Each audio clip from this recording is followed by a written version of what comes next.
To me, that's close enough. It's 6:30. I'm going to call the Wareham Conservation Commission meeting of Wednesday, July 15th, 2020 to order. I do ask that if you are not speaking, please put yourself on mute. We don't need it. We don't need the family conversations or the television on the screen. So, the first hearing, please. You just do roll call, Sandy. Oh, sorry, roll call. Mary Taggart, Jim Smith, David Hall, Alyssa Hurd, and Michael. I know. Michael Mercier. I should know that. His mother I know, and people sometimes have a hard time with that, but it's nothing new to me. His mother and I are on the garden club together, so I should know that. Mercy, I apologize for not remembering you. So did I miss anybody? We have 5 members, so we've got our quorum. Okay, first hearing, please. Notice of public hearing pursuant to the provisions of the Massachusetts Wetland Protection Act, General Laws, Chapter 131, Section 40, and the Wareham Wetland Protective Bylaw, Division 6. A public hearing will be held on Wednesday, July 15th, 2020 at 6:30 p.m. on the request for determination of applicability for John Whitcomb, 11 Pioneer Trail, Plymouth, Massachusetts, to remove existing retaining wall and construct new retaining wall located on Assessor's Map 76, Lot 5153, Blackmore Pond Circle, West Wareham, Massachusetts. Thank you. Is there anybody online that would like to speak for this project? Identify yourself, please.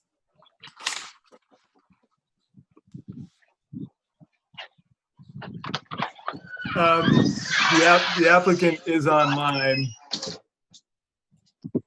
Okay. There you go. I had to unmute myself there. So basically, I have a 3-foot tall. Okay.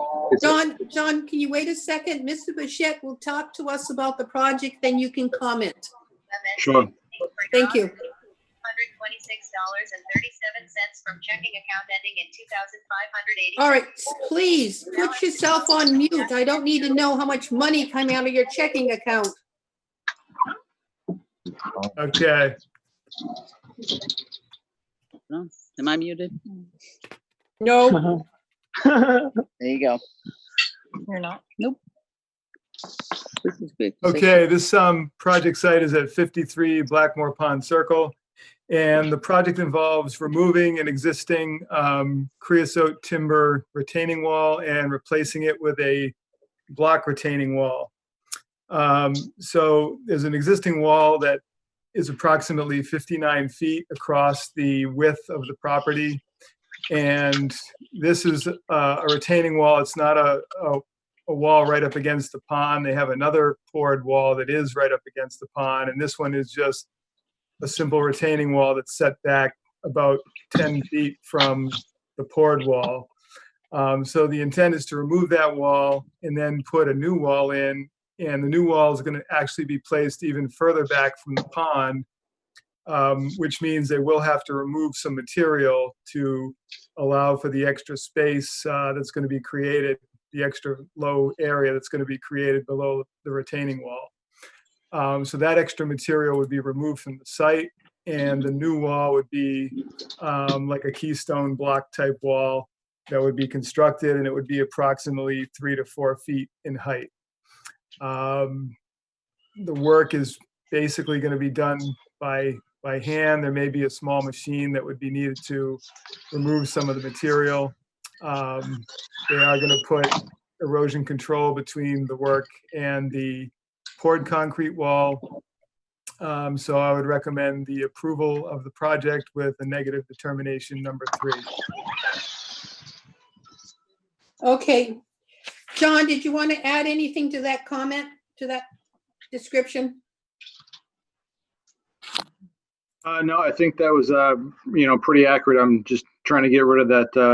The wall's been there for God knows how long. It's rotten, and it's becoming unsafe. And who knows what's leaching into the water. So I just want to get rid of the wall and just put in, like he had mentioned, those concrete blocks, just to make it more safe. I made apple chutney. Okay. Now, questions from the board. I'm going to go down roll call. Mary, No question. Jim, No, thank you. David, No, I don't have any questions. Alyssa, No, Mike, Nod. Sandy, no questions. Is there anybody online that would like to speak for or against this project? Please identify yourself. Anybody? Dave? Don't see anybody. Okay. So pleasure of the board, please. I move that we Close the need- hearing. Close the hearing. close the hearing. That's exactly right, David. Thank you. I have a motion to close the hearing by Melissa. Second. Second by Jim. All in favor, Mary, Aye. Jim, Yes. David, Yes. Alyssa, Yes. Sandy. Yes, the hearing is closed. You forget me? Who? You were asking for the song hearing close. Mike? Rob joined the meeting. Rob Lassen joined the meeting. Oh, well, I'm sorry. Okay, Rob. I didn't see you and I didn't know you joined and I apologize for That's missing you. okay. I almost showed up on time. That's why you missed me. Okay, so we've closed the hearing. I need a motion for a -3. So moved. I have a motion from Lissa and a second for a -3.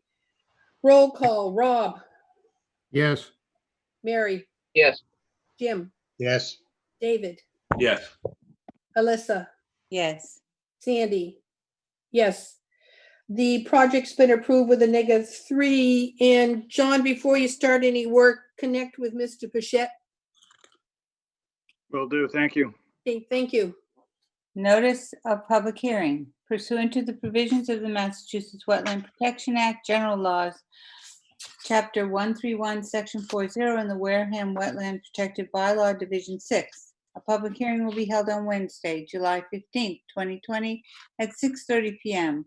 on the notice of intent for Dwayne Nicola, care of GAF Engineering, Inc., 266 Main Street, Wareham, Massachusetts, to remove and reconstruct wood deck and stairs and repair an existing stone groin located on Assessor's Map 50F, Lot 16D, 1047 and 1048, 1A Worrell Avenue, Wareham, Massachusetts.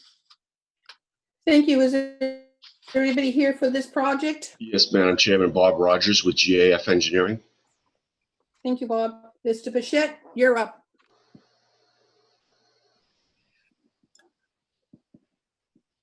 All righty. So this project site is at 1 Laurel Ave in the Hamilton Beach area. And the project involves the reconstruction of a deck and a stone groin or a jetty that's on a coastal beach. Some of this work is also on a coastal bank within land containing shellfish, within land under the ocean, and within a coastal flood zone. It's proposed to reconstruct the stone jetty that was licensed years ago, but that has been in disrepair for a number of years now. In its current condition, it has broken down into more or less an assemblage of stones and is no longer a solid uniform structure. The proposal would be to reconstruct the jetty, which would be approximately 96 feet long out from the existing seawall, and it would be approximately 12 to 18 feet wide, wider nearer the shore and narrower as you get out into the water. And it would be approximately 3.5 feet in height. This would require importing more stone to the site and likely require machines of some sort to be on the beach. So I did have a question in terms of how much material would have to be brought in for this project to be accomplished. And again, this jetty in its current state has become a barrier to sediment transport down the beach, though it appears that it is full at this point up to the height of the stone as it currently sits. If it's reconstructed as proposed, it would become a much larger and even more restrictive barrier in terms of restricting sediment transport. So in my view, I would recommend against allowing the jetty to be reconstructed. Also proposed is to remove an existing deck that is on the coastal bank and partially on the coastal beach and replace it with a new deck in the same general location, but with a slightly different layout. The existing deck would be removed and a new 12 by 16 foot deck would be reconstructed over the existing stone revetment in the beach.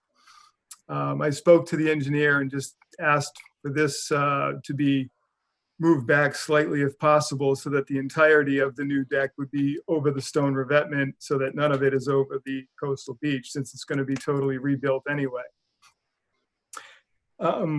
We have not received comments yet from the Mass Division of Marine Fisheries on this project, so we're still waiting on that. We did get a DEP file number, and they had actually a number of comments on the project questioning the construction methodology for the work, impacts to resource areas, and they also talked about Chapter 91 licensing. But this structure already has an existing license. So at this time, I would recommend a continuance of the hearing for comments from the Mass Division of Marine Fisheries and for any plan revisions that need to be made. Thank you. Bob, comments, please?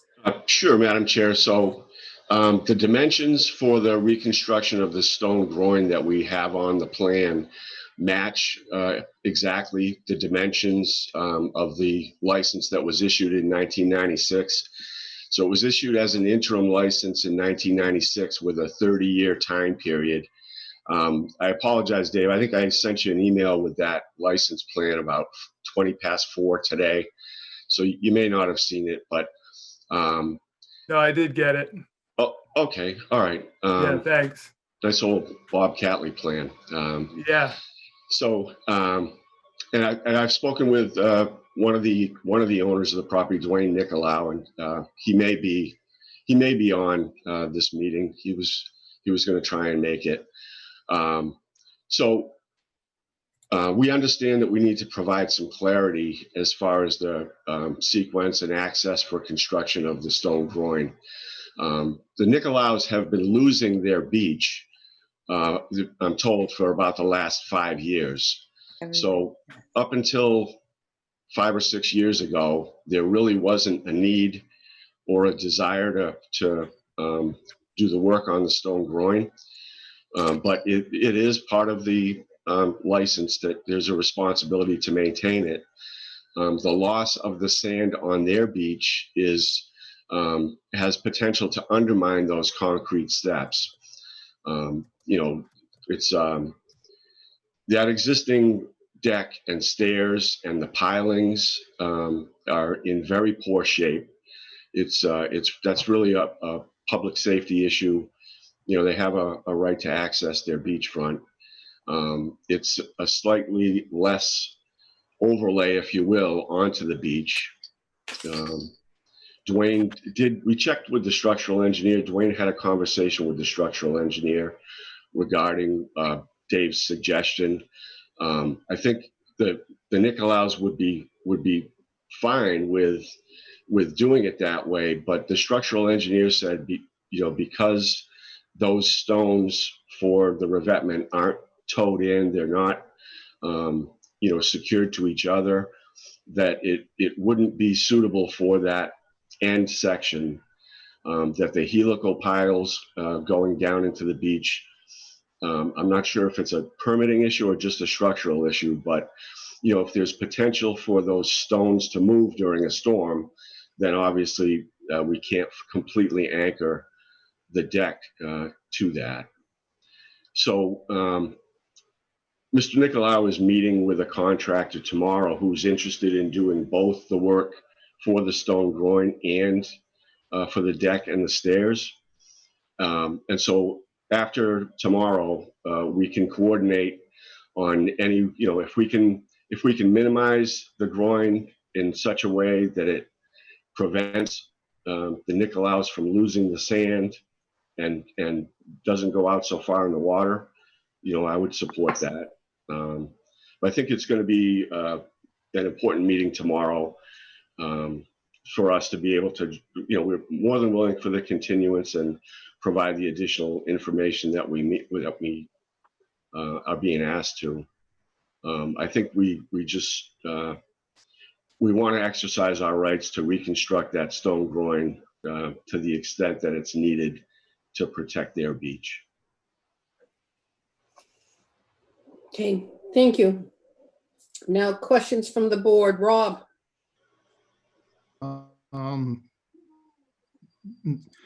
If the jetty's not rebuilt for some reason, and I realize that it has a permit at this point and has 6 years left on it, it would pretty much make the deck over time useless. Would the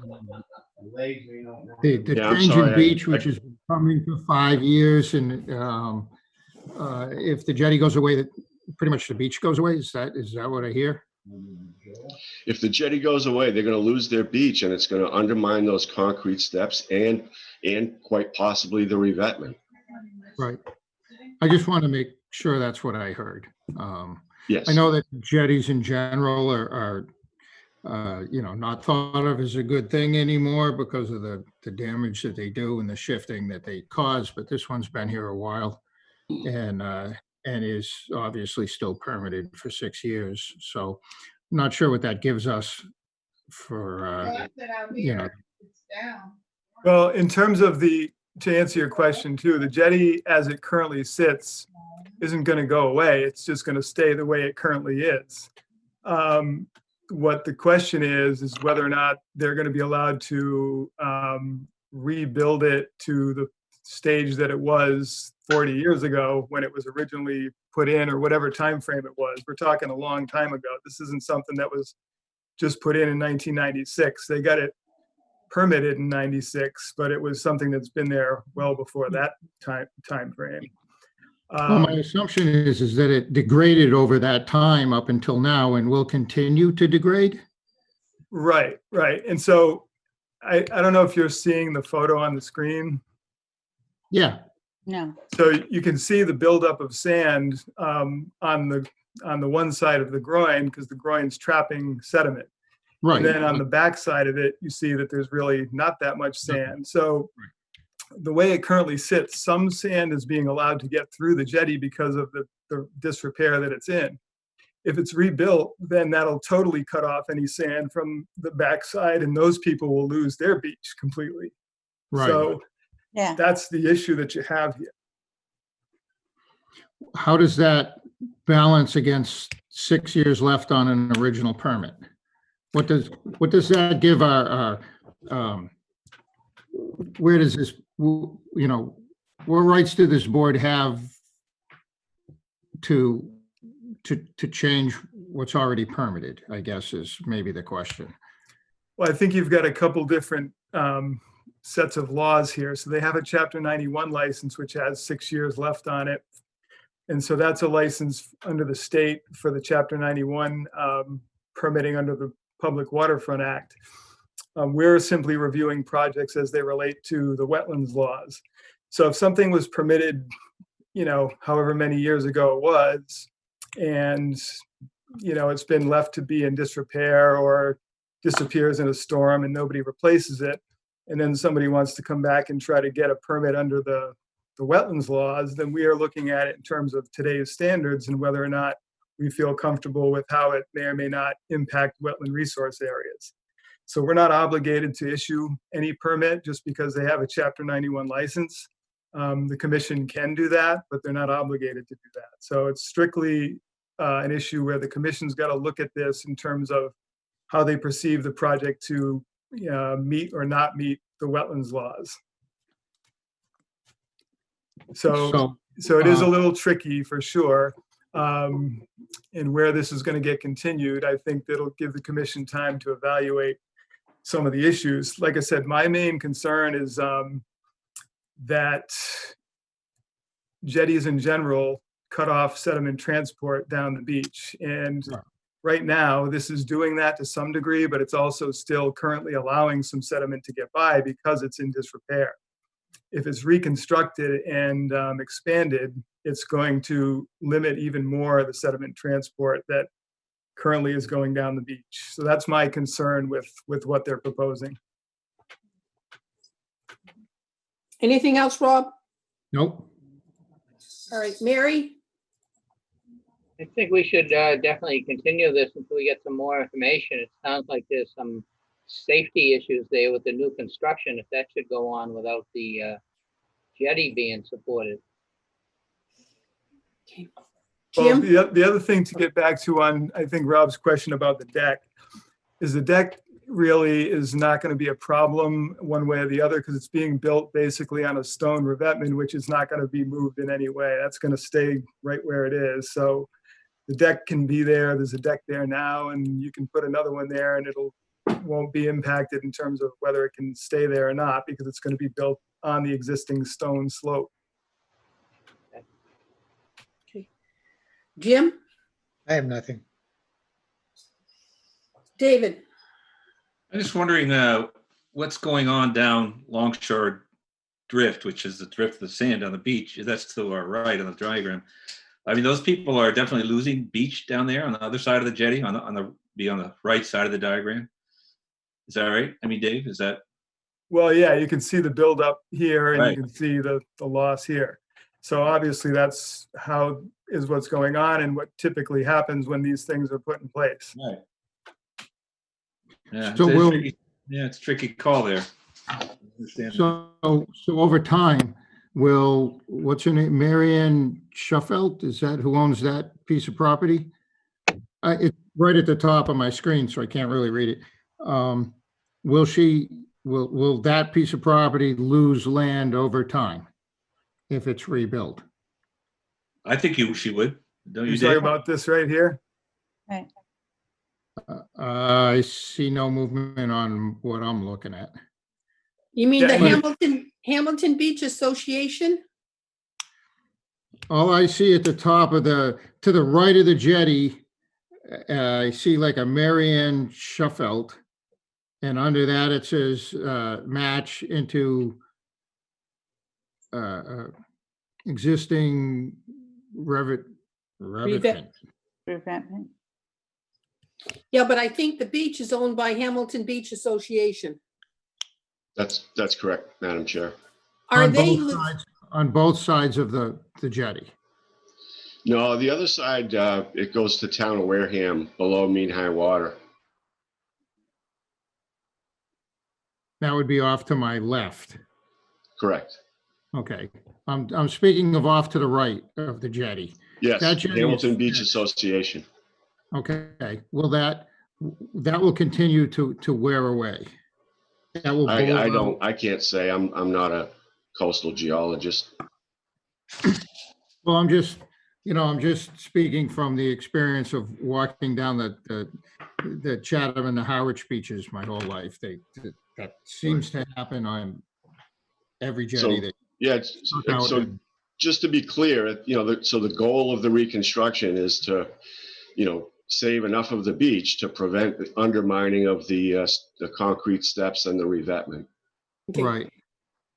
Thank you for that picture, David. That helps. I'm sorry, I thought you guys were already seeing No. that. That's why I was commenting the way it was. Yeah. Sorry about that. So you can see down Drift, that's starved to our right, the beach there, right? With of sand, right? I mean, it's Right. Right, and currently, because of the way it is, some sand is still getting through there. But obviously it's capturing a lot on this side. If this is totally rebuilt, then this is going to cut this pretty much totally off. So that's my concern with this issue.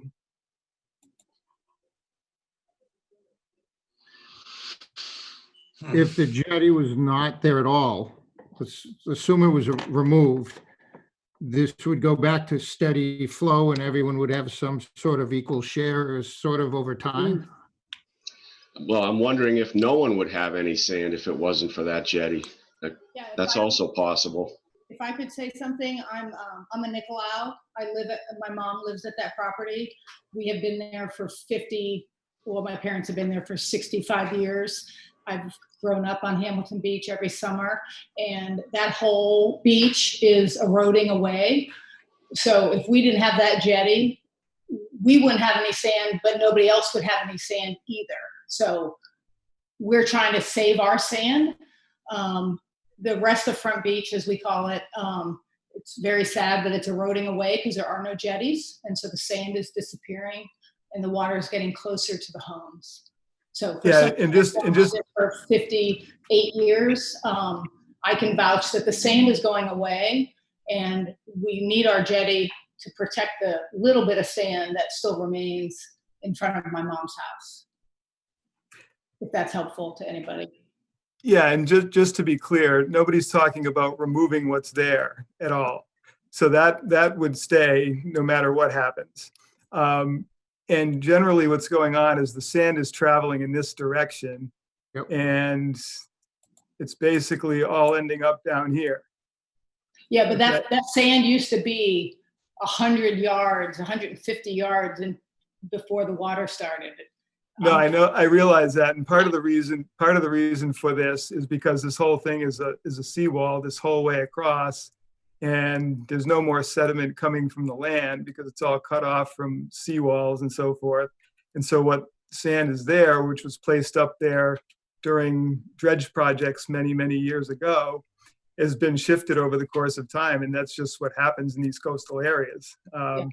So my focus is strictly on this particular project that's in front of us at the moment. And I understand the concern from the owner and why they would want to do that. I'm just concerned that it's going to impact these other areas if they put that totally as it was before, and to the width and a solid fill structure. It's just going to cut that sand transport totally off from this stretch right here.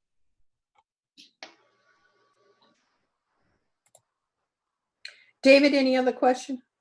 No, thank you. Alyssa? Yeah, I just want to state that anybody who's fortunate enough to live so close to the water or on the water, I think that we see the changing sand every single year. Every year you see the sand change. And, the people who are next to you, they would like to have a sandy beach too. And I think it's really hard. I think that groins are known to damage beaches as we go along. But what I'm wondering, are you thinking? We would have no sand. Excuse me, can we let Alyssa finish her comments, please? Right, and a lot of people have changed, their beaches have changed in Wareham, and I know. Are you thinking of bringing sand in? That's not part of this project. No, okay. And I guess my other question would be,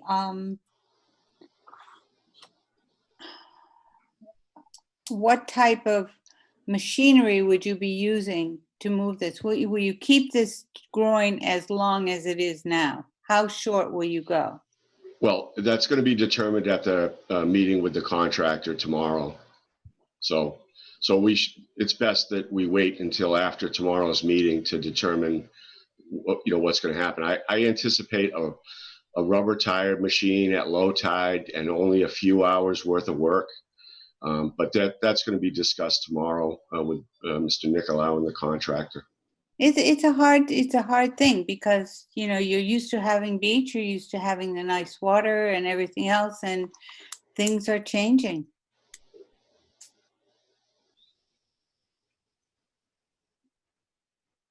Anything else? Mike, did you have any questions? I have nothing. My question again was listening to what type of machinery, how long would it be on the beach, how would it even get down to the beach? Because I don't know how you would even get it down there. There's a paper street portion of Laurel Avenue, if you look at that Yeah. assessor's map. So there's access across the association property. Is there anybody here from the Hamilton Beach Association that to comment on this project? Is there anybody who would like to comment on this project one way or the other? We did hear from the owner. Is there anything else you'd like to add? Okay.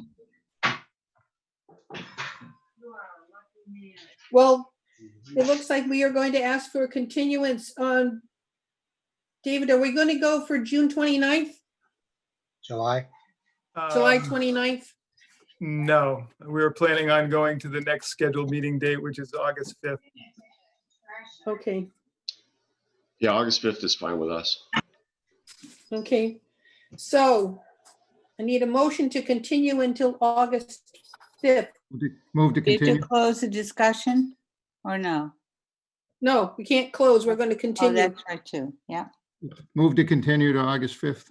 Second. Okay. Oh.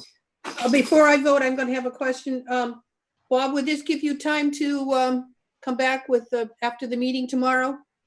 Yes, absolutely. Okay, so I have a motion, I have a second. All in favor of continuing?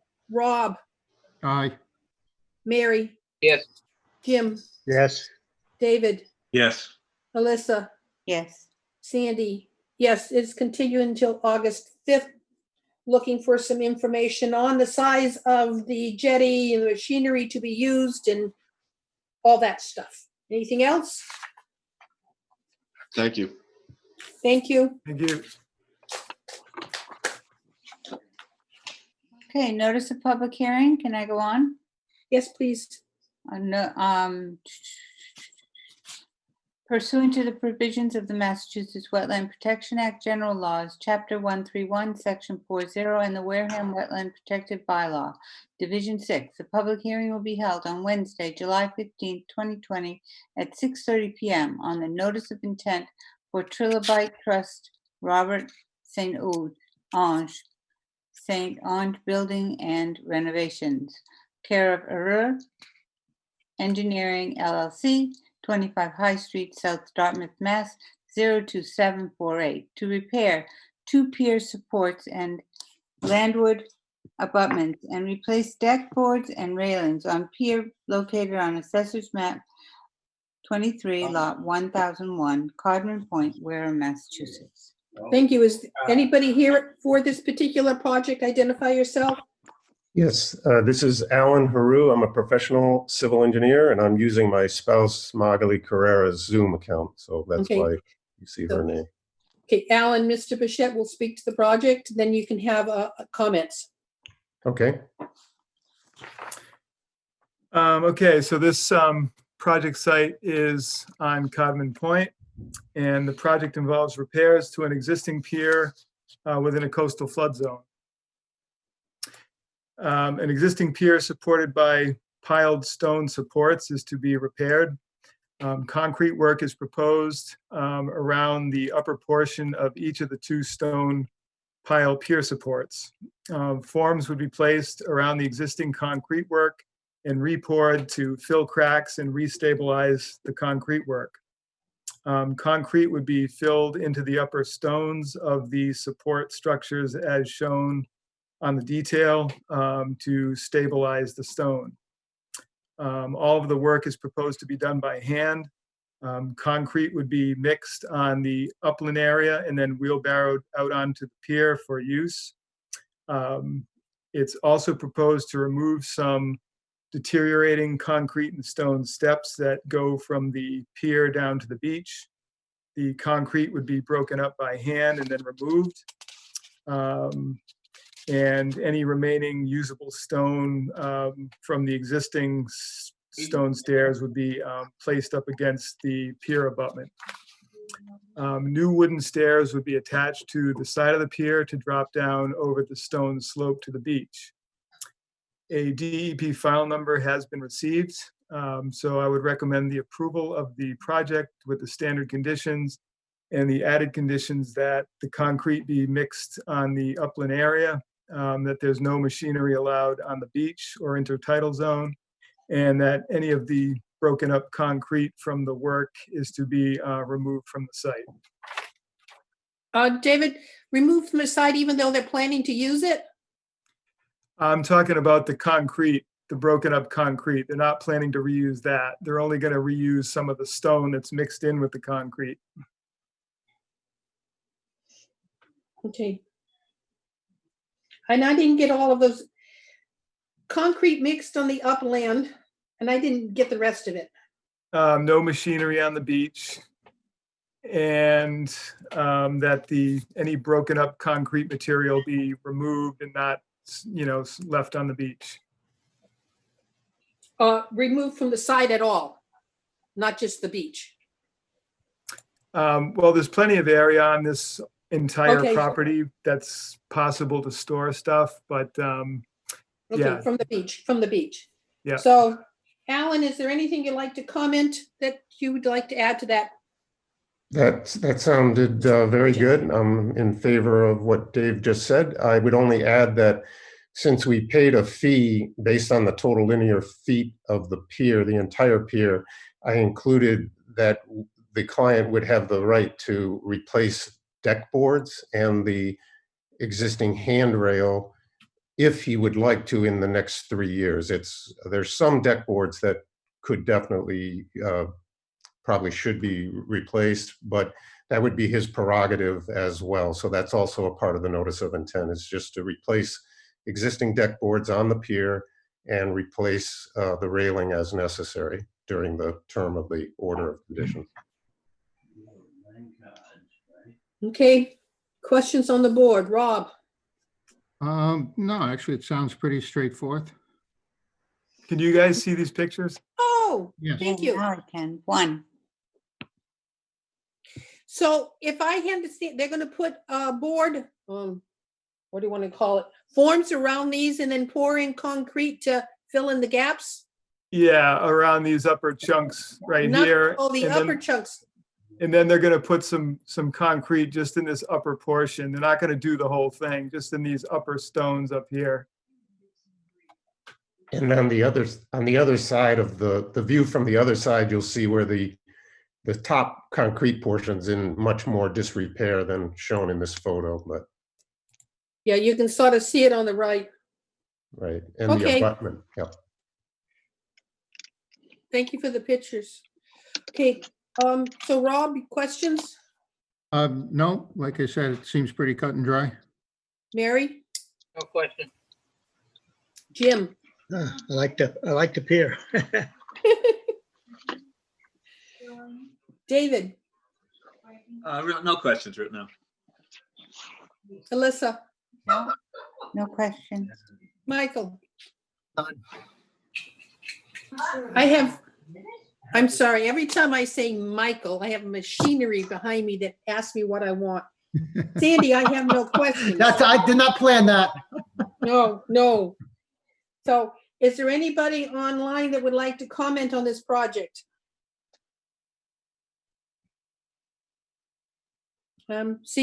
Hearing none. David, do you see anybody raising their hand or anything? No. I don't. Okay. I'm just going to show this one other quick thing because I think this is what Alan was talking about. So you can see how there's a little bit of gap in here that they want to try to reconstruct and around this top edge where it's cracked. Yeah. Okay. So move would to, that broken concrete be broken apart and removed, or just broken and used with the new concrete? They're The going to big form. They're going to form around this. Yeah. Mhm.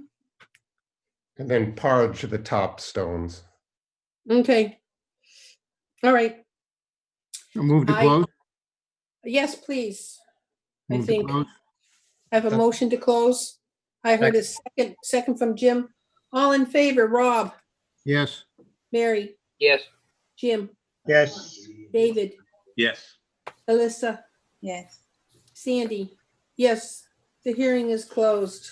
Move to approve with standard conditions and added conditions of no machinery on the beach, the concrete to be mixed on the upland end of the site and carried down via wheelbarrow, and any broken up concrete to be removed from the site and from the beach.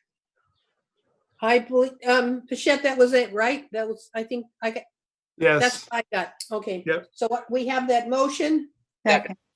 I have a second. All in favor, Rob, Yes. Mary, Yes. Jim, Yes. David, Yes. Alyssa, Yes. Sandy. Yes. So you got your approval, Alan. Before you do any work, connect with Mr. Bichette. Okay, thank you very much. Have a good evening. Thank you. You too. Okay, we have a notice of public hearing pursuant to the provisions of the Massachusetts Wetland Protection Act, General Laws, Chapter 131, Section 40, and the Wareham Wetland Protective Bylaw, Division 6. A public hearing will be held on Wednesday, July 15th at 2020 at 6:30 p.m.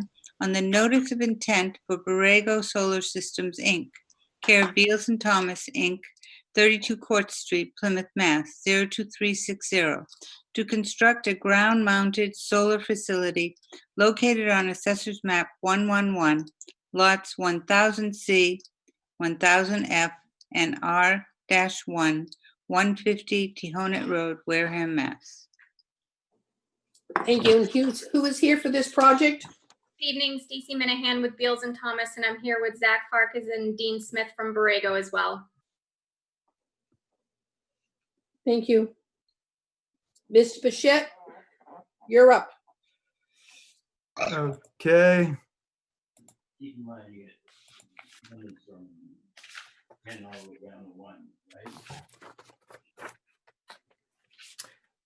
So again, this project site is being called 150 Tehonet Road, and the project involves the installation of a solar array within the buffer zone to bordering vegetated wetland. A 5 megawatt solar array is proposed, and it's proposed to clear approximately 67 acres of existing mixed pine forest to accommodate this project. The clearing work would be within 50 feet to the edge of the wetlands for the project. This is one of the sites that I still have not yet had a chance to review.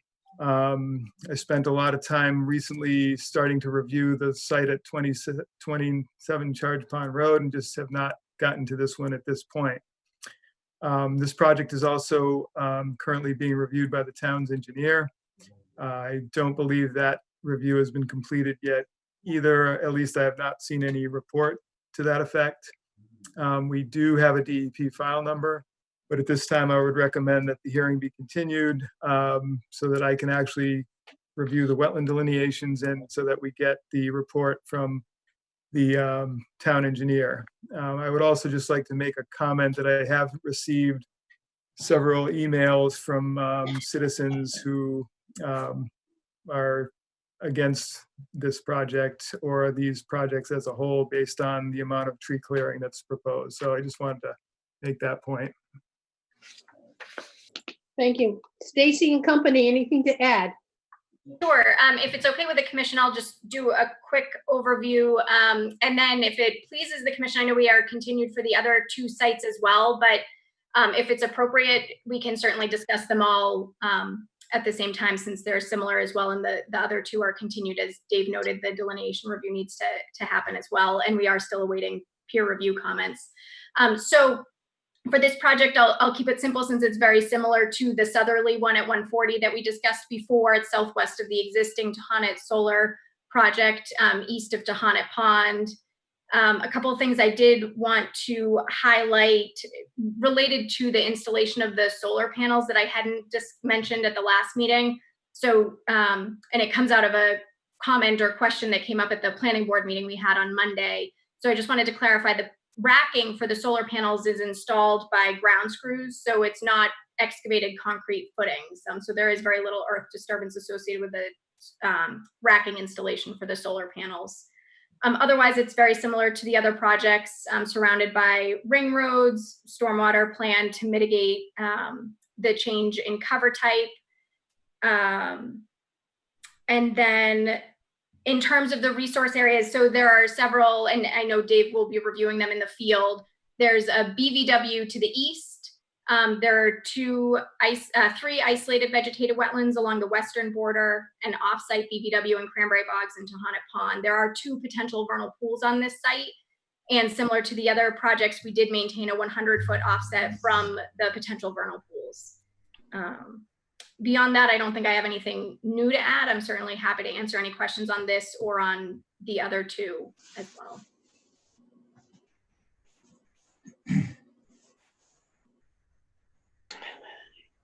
They're all very similar. I'm going to ask the board, do you want to answer one at a time or in general when we continued with the other 2 sites? I'd go for general. Well, just to clarify,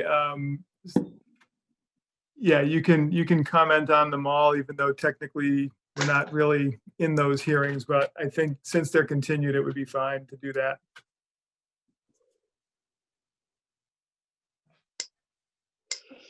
So any particular questions? I mean, Question? yeah. Has there been any talk from the other boards, not us, of replanting or replenishing the deforestation that you're doing?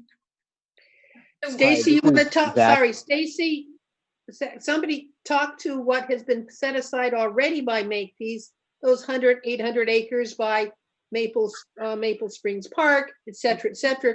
I guess the question would be asked is, can we get more mitigation for these 187 acres? Comments? Zach, did you want to say Hi, something? this is, yep, Zach Farkas from Borrego Solar speaking. There will be some mitigation proposed. We discussed it at the planning board, and I committed to that board similarly as I did to this board 2 weeks ago, that we would be proposing some form of mitigation with our kind of comprehensive review package. We're basically taking the initial feedback from boards, from public comment, from both conservation and from planning. And in the next couple of weeks, we'll deliver that package to the planning board. And in that package will be our commitment for mitigation. Thank you. I have a question.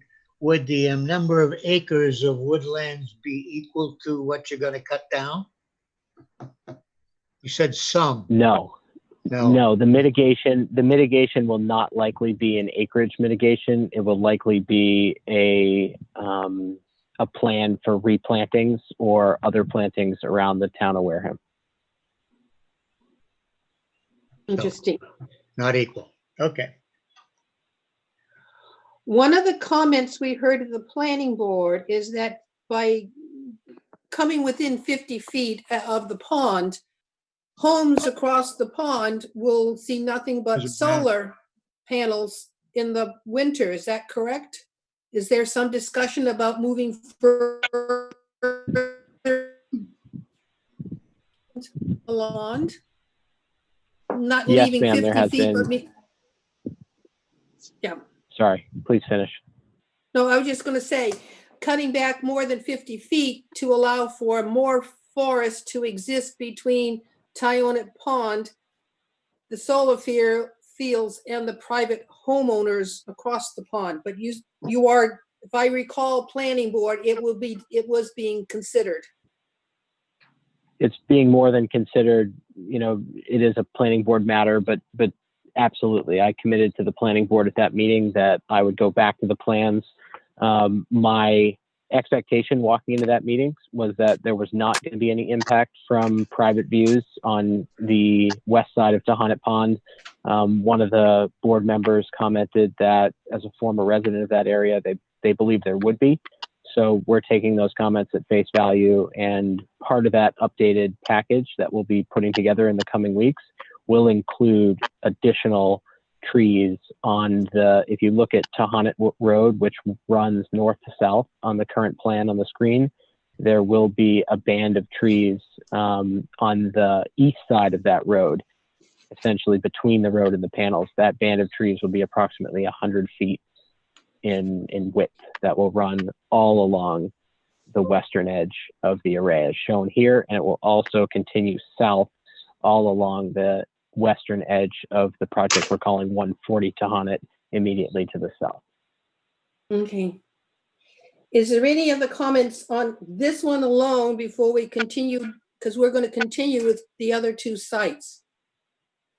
How many acres total is there going to be deforested from these 3 sites? Is there?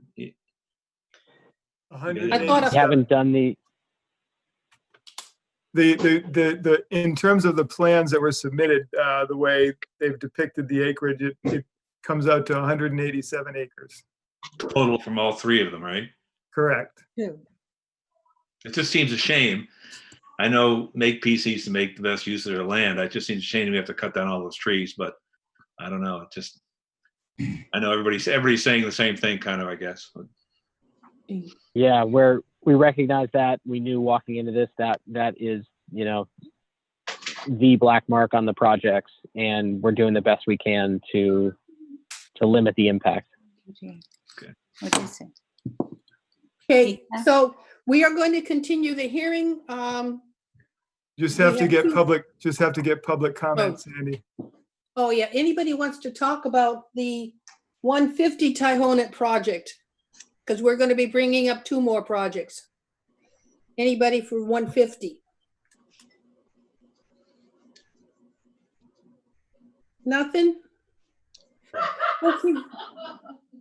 Okay, David, do you see anybody waving their hands or anything? No? I do not. Okay, so I'll need a motion to continue. David, if we say August 5th, do you think you could be, are you more comfortable with that date? You want to go further out? I think that's up to the applicant, what their thoughts are on when they would like to continue to. So we have a meeting on the 5th and then another one on the 19th of August. Yeah, but will you be able to walk the sites before then, before the 5th? Well, we're going to give it a shot for sure. I mean, I can't guarantee that, but that's what we're going to try to do. Okay, I think Stacy.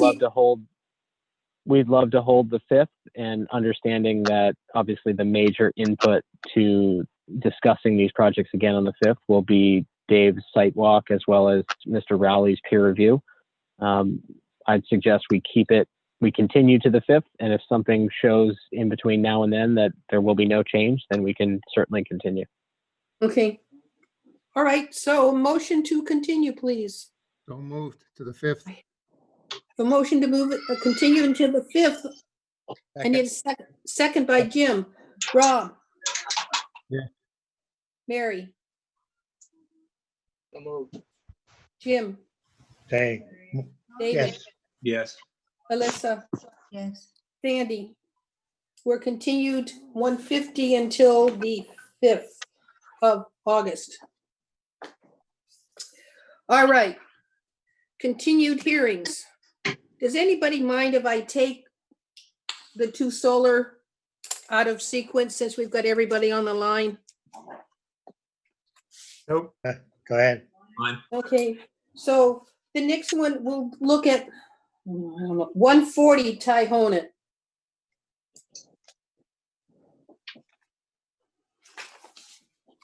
So this is a Okay. continued hearing. And this is the plan to clear 76 acres. Dave, if you could put the site plan up. Sure. Hold on a moment here. Is this another one that could be seen from the homes, from the homes? I think so. It's across the pond. Yeah, I think likely more 140 than 150. But again, as Zach said, we had actually not anticipated that there would be any issue because it's well over 1,000 feet with wooded on our side and on the other side of the pond. So that said, we'll be updating the plans. So that corridor that Zach mentioned will run the full length of Tohonet Road adjacent to these two sites, 150 and 140. David, was there any of this project inside the 50-foot or the 100? Certainly within the 100, yes. What? Hold on, I'm just trying to get this plan here. Hold on a second. I think I need a magnifying glass to see what I'm looking at.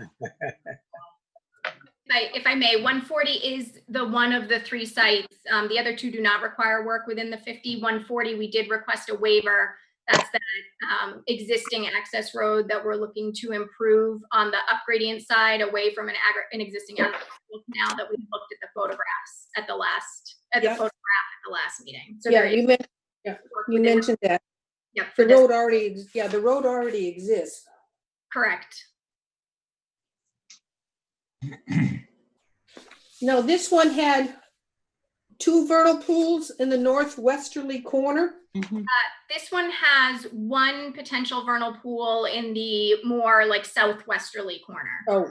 150 has a potential vernal pool in the northwesterly corner. So I removed the word north and replaced it with south. This one is 76 acres. Correct. I just about have it here. So there will be some type of change to it to accommodate the view from the homeowners across the pond. Is that what I heard? Correct.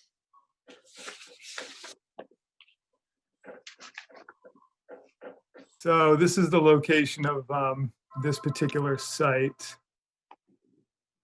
It looks like it's just south of the previous one we were looking at, correct? That's correct. All right. The other one is in this block of woods going north. So the only thing dividing them is the utility right away. Correct. Utility lines. Is this the one with the hill on it, or is the other one? This is.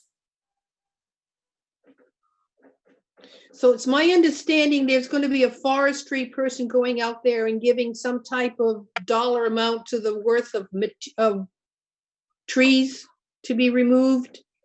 There's going to be a discussion as to where this material is going to go that you're going to cut the hill down. I'm trying to see, remember what I heard at the planning board. That's correct, Sandy. Yep.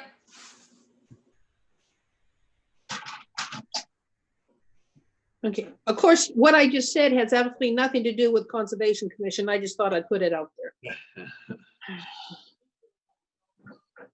Okay, so there is that one wetland. So there's actually two, we had delineated as two separate isolated vegetated wetlands. It looked fairly close, but obviously Dave has not been on the site yet. So we have two isolated vegetated wetlands. Then the northwest of those two is questioned as a potential vernal pool. Okay. I'm questioning any additional question from the board. Rob, No, not at this point. Mary. Somebody's Need more information. Someone's playing with their china. Cleaning their plates. Yeah. David, No, I don't have any questions right now. Jim, Nope. Michael, Alyssa, No. Sandy. No. Is there anybody online that would like to talk about the 140 site? David, you've not walked, right? That's correct. I have not been out to this site at this point. Okay. Are you good with August 5th? Yeah, like we heard before, I think we should go with that. And then if for some reason it doesn't come together, then we can continue it Okay. further. So we'll need a motion to continue until August 5th. You got somebody who wants to speak? I think. Yeah, that's about to say somebody's waving. I don't. Kathy Pappalardo, Wareham Land Trust President, also a resident of Wareham. I realize it's 76 acres that's going to be deforested. I was just wondering, what's the total acreage of the property itself? Well, the acreage that I can do off the top of my head without looking in the applications is the overall, what we call the Tohonet mixed use development, which is sort of that core area in Wareham, Carver, and Plymouth that we consider the Makepeace property. That's 6,100 acres. The acreage of the property, the parcels that these projects sit on, I can look and see if we have it in the application.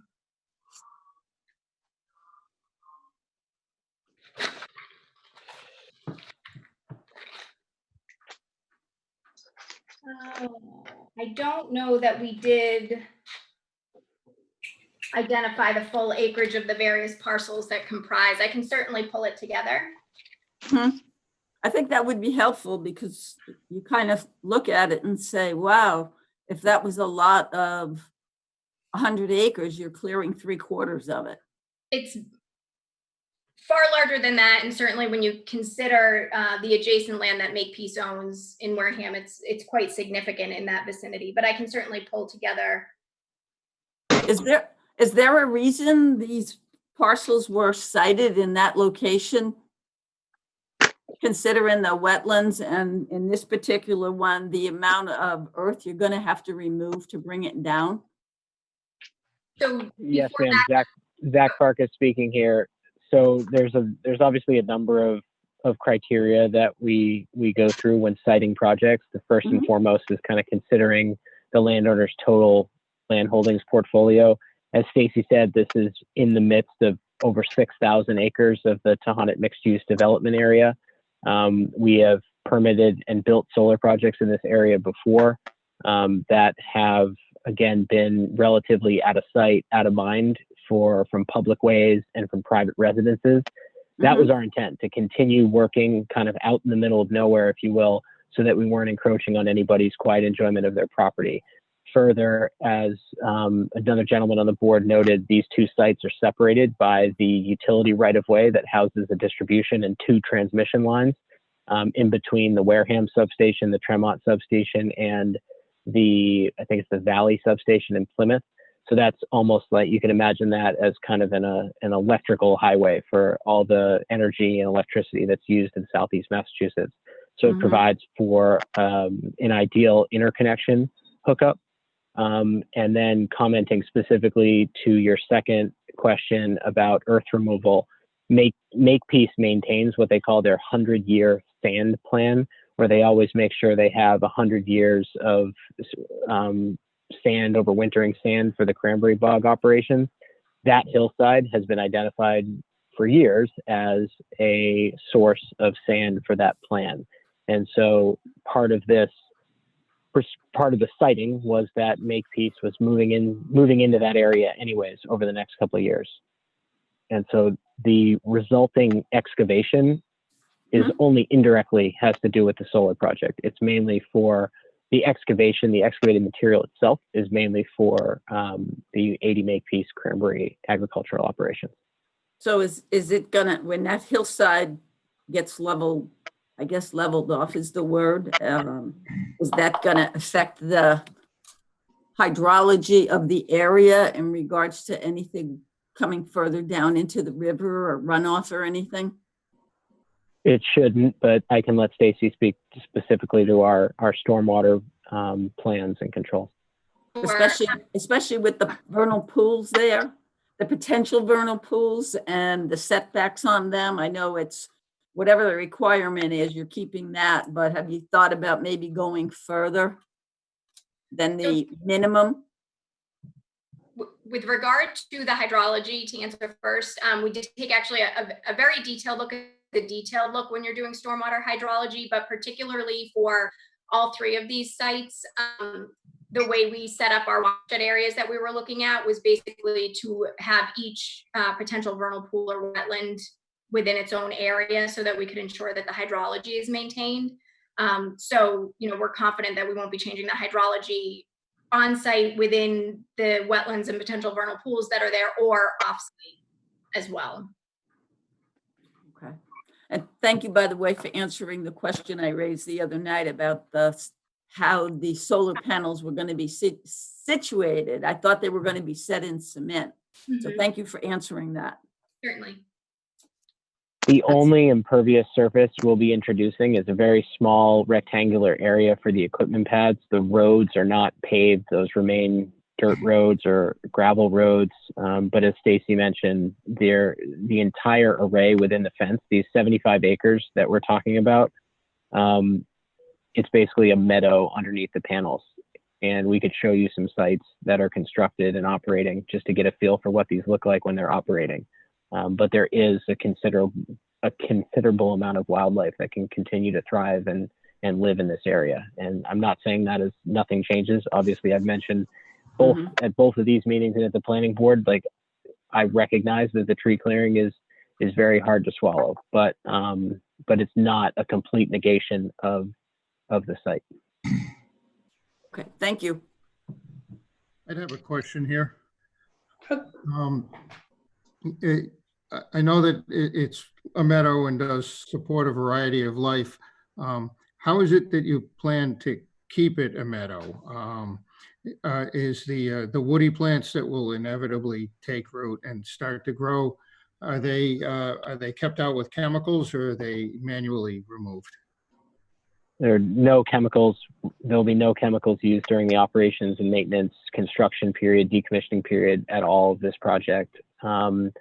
With our planning board submittal, we put together what's called an operations and maintenance package or manual that describes exactly what happens. But oversimplifying a bit, I would state it as the site is seeded after construction and stabilized, and once or twice a year, an operations and maintenance crew will visit the site manually and mow the grass.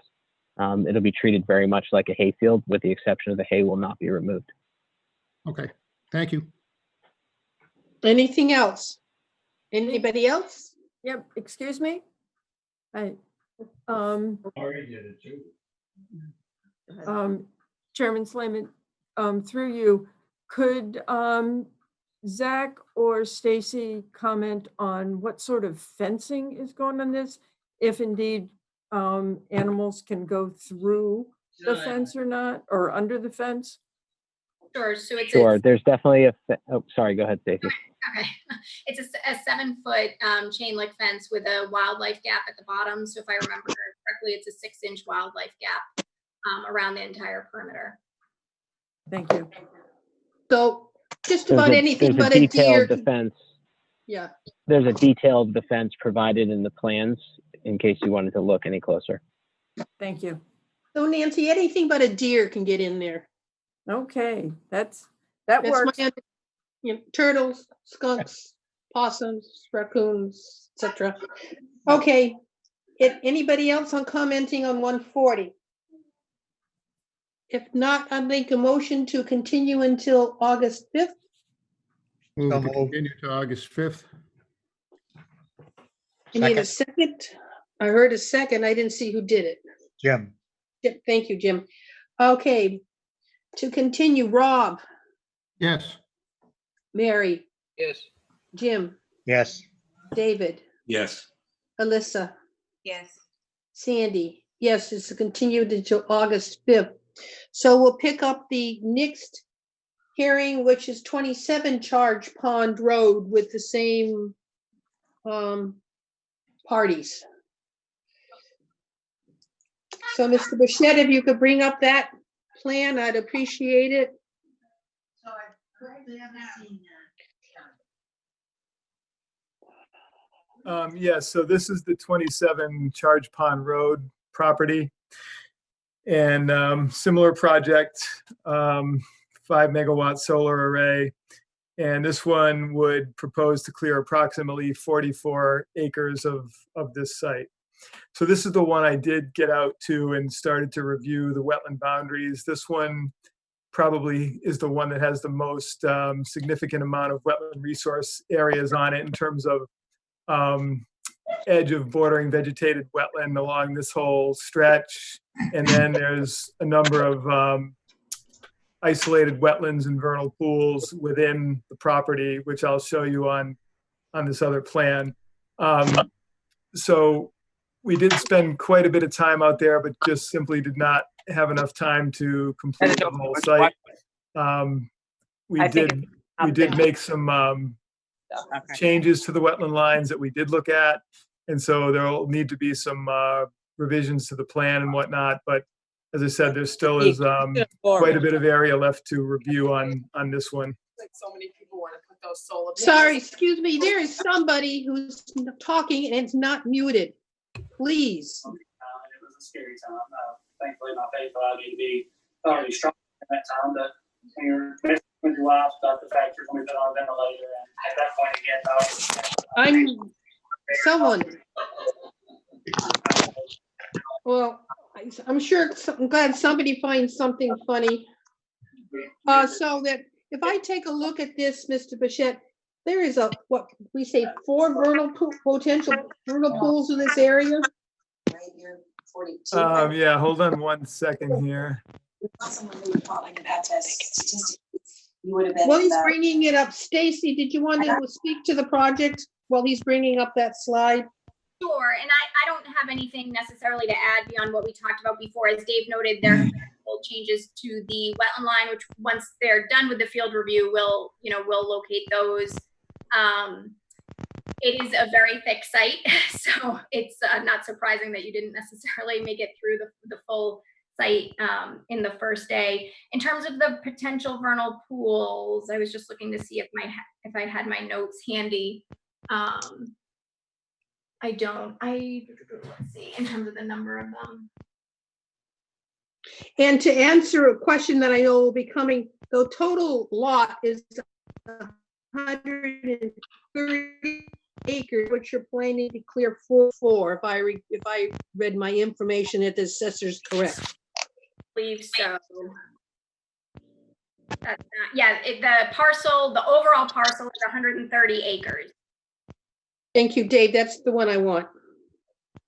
In terms of the potential vernal pools, there are 1, 2, 3, 4. There are 4. You're right. 4 potential vernal pools on the property. Now, one of the comments made at the planning board is, how do you keep little critters within 100 feet of the vernal pool? I mean, you're not going to say to them, you can't go beyond 100 feet because that's all we left you. Never mind. This is just a comment that I thought Mr. Muniz said on Monday night. So I would love to be able to give them a little bit more space, but that's another. All right. Mr. Bichette, is there anything you wanted to add? Not at this point, only in terms of that we still just need to complete the review of the wetland boundaries and make sure we're comfortable with where that's depicted and laid out before really commenting further at this point. So really, this is the site that will be seen by absolutely everybody that goes to the Y or the baseball fields, or that lives down those homes down Charge Pond Road, correct? I mean, there will be nothing shielding the panels from anybody driving down Charge Pond Road. There's actually a fair setback from the panels. I don't know if I have the ability to share my screen, Dave. I can share that neighbor exhibit. Sandy, I don't know if you saw it at the planning hearing. Or if you want to look at the panel layout, that might be more helpful. There is a spot here, obviously, so that at the closest point of clearing to the closest home, it's 90 feet, but the way it's oriented, yeah, this kind of gives you a sense. So at the entryway, there's obviously clearing right at the road, but then we kept it, it bumps in. I'm showing you with my cursor as if you can see what it bumps in and extends forward so that the buffer widens fairly quickly. Never going to be able to make it. The tree buffer, yeah.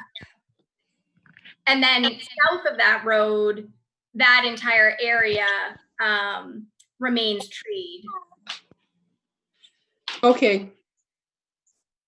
Yeah, Sandy, I think our intent with this design is that, yes, it will be clean from the baseball fields, but not driving up Charge Pond Road. Like, we're hoping to leave a considerable amount of that. We're actually utilizing a lot of that area. We're not clearing around those 3 wetland areas Thank you. for a visual thank you. buffer.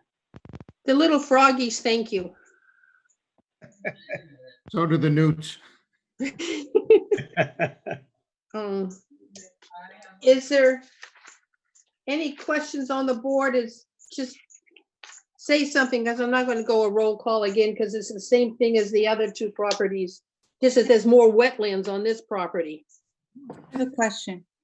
Yes. You probably or asked, answered it before, but how long do your solar panels last before you decommission them? And then the second part is, what are your plans for this acreage once you decommission them? So the term of the project is 20 years. There are some circumstances where it can extend to 30, but in Massachusetts, especially, all projects are planned for 20 years. And during the decommissioning phase, everything is removed. Like I'd spoken about in the previous project, the equipment pads that are really the only introduced impervious surface are removed. And so basically you're left with a meadow, a field, an open area that can be developed in any number of ways. But we, Borrego, would certainly not have any more use for the site if we weren't continuing with our partnership with Makepeace at this site 20 years from now, 30 years from now. So that's the project, what it is. How long do the solar panels last?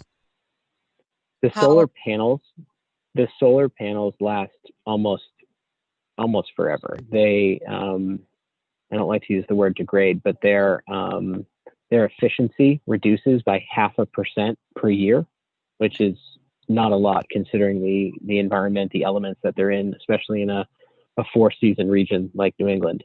But those panels are operating at about 78%, I think is the way the math works out, 20 years from now. So they're still really operating well. And so if you continue that efficiency reduction all the way out to 0, you're talking about hundreds of years that these could still operate. Obviously, you reach a point where it's no longer financially feasible to keep the system running if the panels are barely putting out any electricity. But that's well after the 30-year period, 20 or 30-year period. Thank you. Anybody on call would like to comment on this particular site?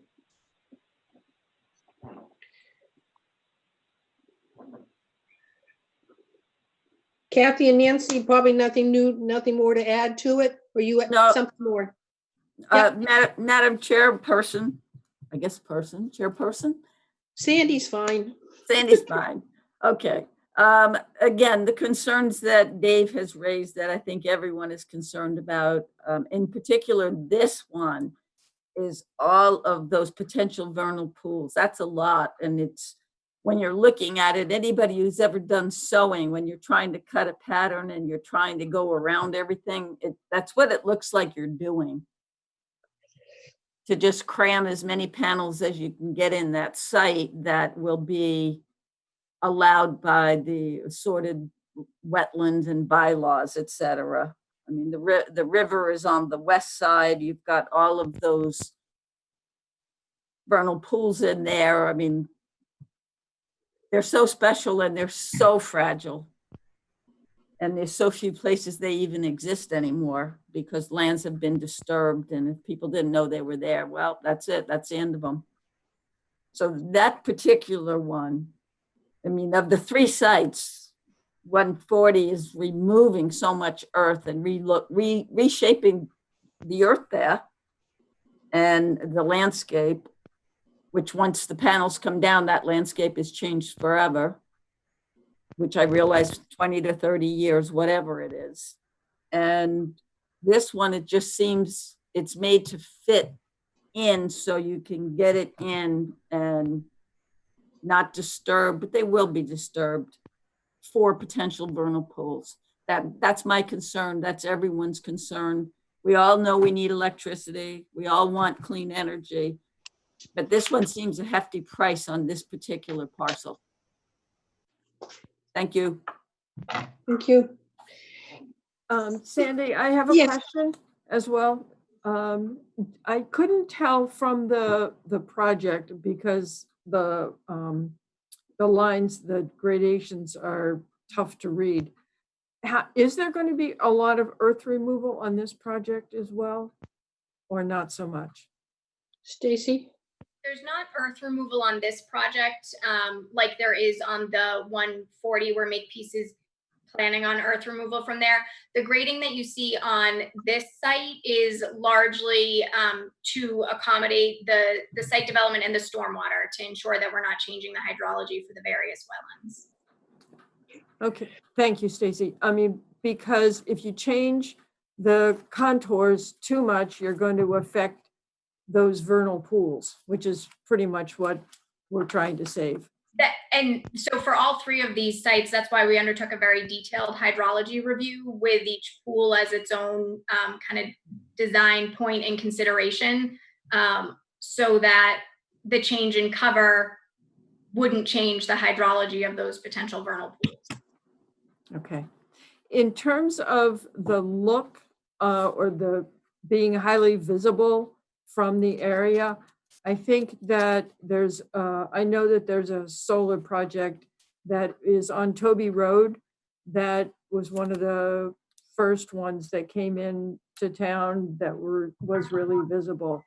And that is just such an eyesore that we would really hate to have this parcel end up being that sort of just sea of panels that when people are going to a ball game to watch their kids play, et cetera, that you just see it all the time. That's just an aesthetics from my own personal opinion. Thank you. It's from most people's opinions in this town. When that solar field went in, one day there was forest, the next day everything was gone. And solar panels went in, and you drive by there, you can see the solar panels. Yes, they put a berm up with some evergreens on it. They're not real tall. That are dying. Yes, they are dying. You don't plant a tree on a berm that's that tiny. But that's not the, I mean, that's neither here nor there, but right now we just don't want that to be repeated throughout any question. Maybe this is for Zach. Just how critical is 27 Charge Pond Road to the project of the three? I mean, they're all important projects. We're not doing these projects because they're not important. Are you telling me all three must be done together? I believe so. Okay, I'm very concerned about 27 for the amount of wetlands. I really am. I think the fact that Dave and our representative are taking their time to really go through and make sure we have very solid wetland lines, I think that'll help everybody. And once we get those wetland lines confirmed, we'll make sure we'll take another look and make sure we're minimizing the impact. Okay. Is there anybody else that'd like to comment on 27 Charge Pond Road before we continue with this until August 5th?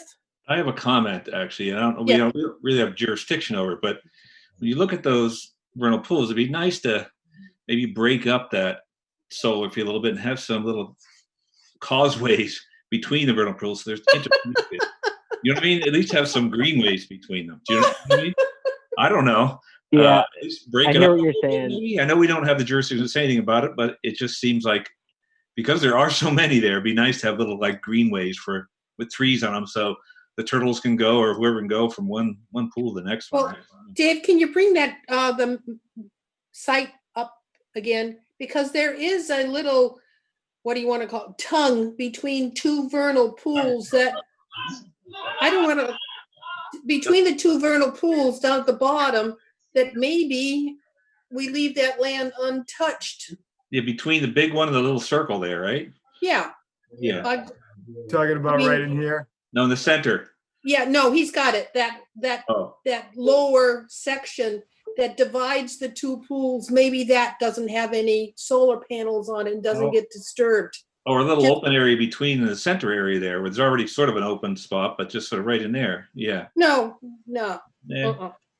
I just think That's- I would That's like to just add for that- access. Sorry. Could I add that the critters in the vernal pools actually tend to be small, and if it is a meadow between them, I know what you're saying, and I would personally like to see the, the lower part reduced or pulled back some to keep some forestation between the bottom four. But there is, once it actually is planted and regrows, the critters that tend to use these really wouldn't have much of a problem going from one to the other across meadow. They don't necessarily trees. If they survive the construction. Right. I mean, during construction, that's Well, I don't know what to do with that, but once it's planted, there, I think you'd find that there can be, and it is not restrictive to the animals and the fauna that uses the pools.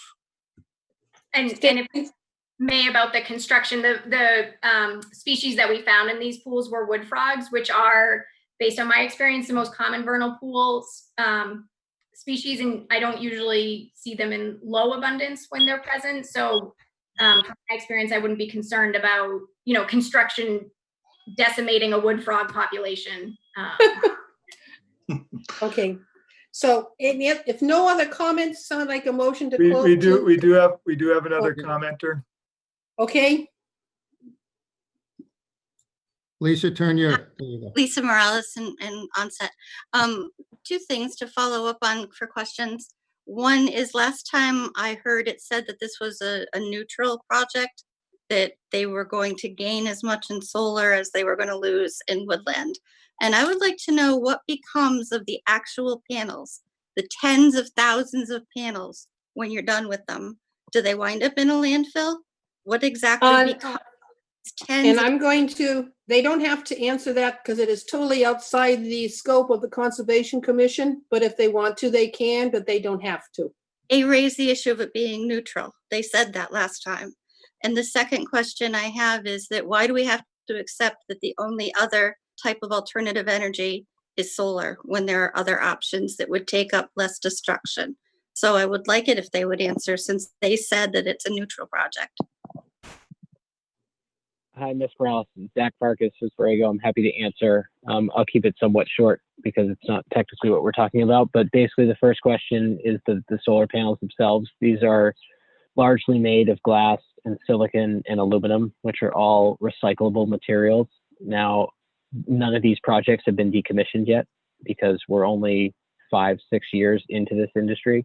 So the expectation of the industry is that there will be a robust recycling program for all these projects when they go end of life 20, 30 years from now. But as I said, all the components of these panels are fully recyclable today. The second question is other forms of renewable energy. It's just not what we do. We don't do wind, we don't do hydro. We're starting to do a little bit of wind, I should say, but we are a solar development company. This is what we do. And I can promise you, no matter what kind of renewable energy development I was going through, there'd be challengers, and certainly wind standing 400 feet tall with giant turbine blades spinning would cause a lot of issues as well. I assure you. Those poor birds. That's right. Right? That's the big one, and the flicker and all that stuff that goes with it. Okay. Lisa? Sorry, this is Dean Smith from Borrego as well. Just to add on to what Zach said, as you mentioned before, the efficiency of these modules fall off slowly over time. And by the time this is decommissioned, there are other less developed countries in the world, and there's actually a resale market for the modules as well. So they would either be recycled or resold at that point. Thank you. Lisa, does that answer your two questions? I'm aware of what they're selling, and what they're selling is solar panels. So I do understand that. Thank you. Okay, thank you. Anybody else commenting on this before we ask for a continuance? Move to Nothing? continue. I have a motion to continue until August 5th. I have a second. Mayor, Rob, Yes. Mary, Yes. Jim, Yes. David, Yes. Alyssa, Yes. Sandy. Yes, we're continued until August 5th. Thank you all very much. Thank you. Thank you. Thank you. The next continued hearing is the town of Wareham at 0 North Boulevard. The town of Wareham has asked that this project be pulled. So we'll take there'll be no comment on it since the project is now pulled. So we need a motion to accept their, Dave, what's the words I'm looking for? To accept their request to withdraw the application. So moved. I have that motion. Second. I have a second. All in favor, Rob, Yes. Mary, Yes. Jim, Yes. David, Yes. Alyssa, Yes. Sandy. Yes, the project has been pulled.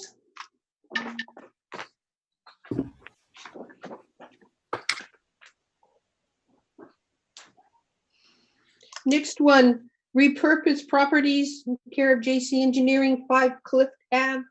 Oh, this is the one we were looking for stormwater, drains, etc., right?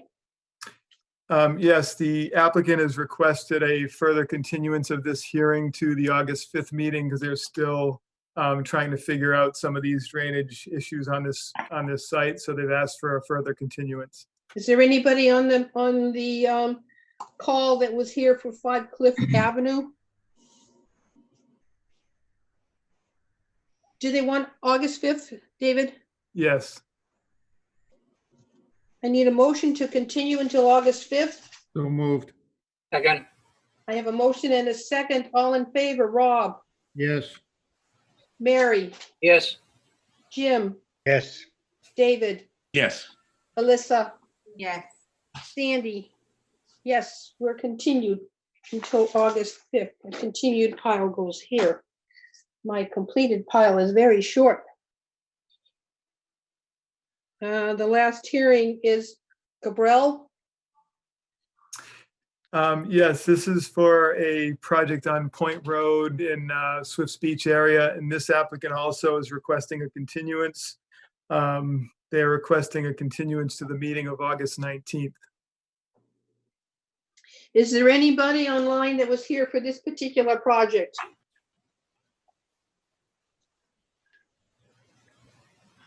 If not, I'd like to motion to continue. Someone make a motion to So moved. I have the to the 19th. I heard a motion. Second. Secondly, all in favor, Rob, Aye. Mary, Yes. Jim, Yes.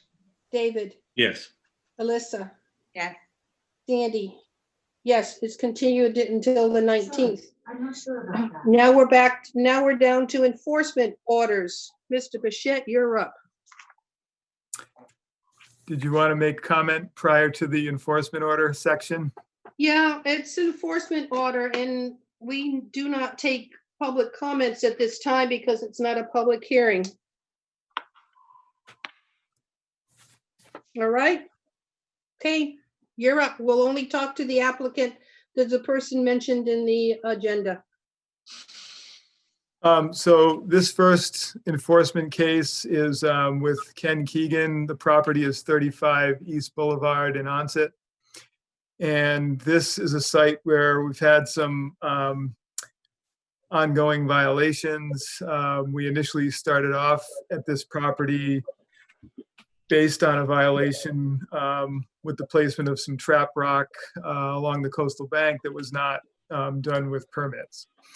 So the applicant then did come in, got an order of conditions to construct the seawall correctly. And it was also required that there be some marsh grass replanted as part of the approval for that order of conditions. So that was one of the outstanding issues that we were waiting to have happen, is the planting of the marsh grass that was disturbed as an unpermitted activity. And more recently, there's also been a shed constructed on the site, which is within the 30-foot no activity zone that was never permitted by the Conservation Commission. And at previous meetings, I have recommended that that shed needs to be removed because it does not fall within the approval of our permit. I had brought this to the attention of the owner, and to this point, the shed still has not been removed. So at a previous meeting, the commission did vote to issue fines if the shed was not removed by a certain date. Mr. Keegan was also requested to be at the meeting tonight, which he is attending. He is at the meeting. So that's generally where things stand at this point. And so I would say that we could have the applicant give us an update on where things are at. There is also an issue that's not directly related to the Conservation Commission, but there is also some outstanding building permit issues that have not been addressed by the applicant with the building inspector's office, which need to be corrected as well. So I'll leave it back to you, Madam Chair, to proceed. Yep. Mr. Keegan, would you like to talk to the projects that Mr. Bichette mentioned? Of course, of course. Can you guys all hear me? Yep. Yes. All right. Hello. So hello everyone, and obviously I'm Kenny. Now everything that Mr. Bichette just said is correct, with a little bit of a twist. There's been one stop work order and one violation, which was the placement of the trap rock at the end of my property, which I did do without a permit. I apologize, but it was my property. As you know, I can walk over there, and as I talk, you just look behind me and see what's going on. We're losing you as you're moving, so you may want to find a spot and be stationary. Was the grass existing or was it not? I will continue to argue that it was not existing to the level of what the plan said back from the Cabela's area. Whatever. The replication plan that was submitted by Bracken Engineering with the square footage has been completed for the third time. And this time I've actually submitted, and I've sent an email to the conservation agent showing what you see behind me with the grass. You know, I think you have 500 odd plugs, and they're all planted nice and sturdy. And I don't want to sound rude, but this is my third time doing this, and it won't stop. I've had actually engineers down here that they're not coming to the meeting because they're not paid. I've already paid $12,000 to Bracken for this stone revetment back here, and I'm sorry, I'm not spending any more. But when someone power loads at this boat ramp, which is, I don't know, 25 feet of water behind me, and they power load, and obviously you know that 2 feet of water can be, you know, underneath this house.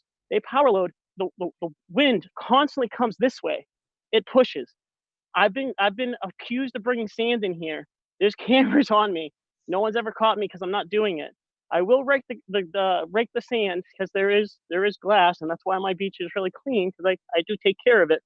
But the grass is in. I hope I can get that order of conditions now. I love this Zoom meeting because I'm able to be here and show everybody. There was also a mention to some stairs, which I removed when you guys asked me to, and there's a railing there now. So I'd imagine that should close. Now, the only thing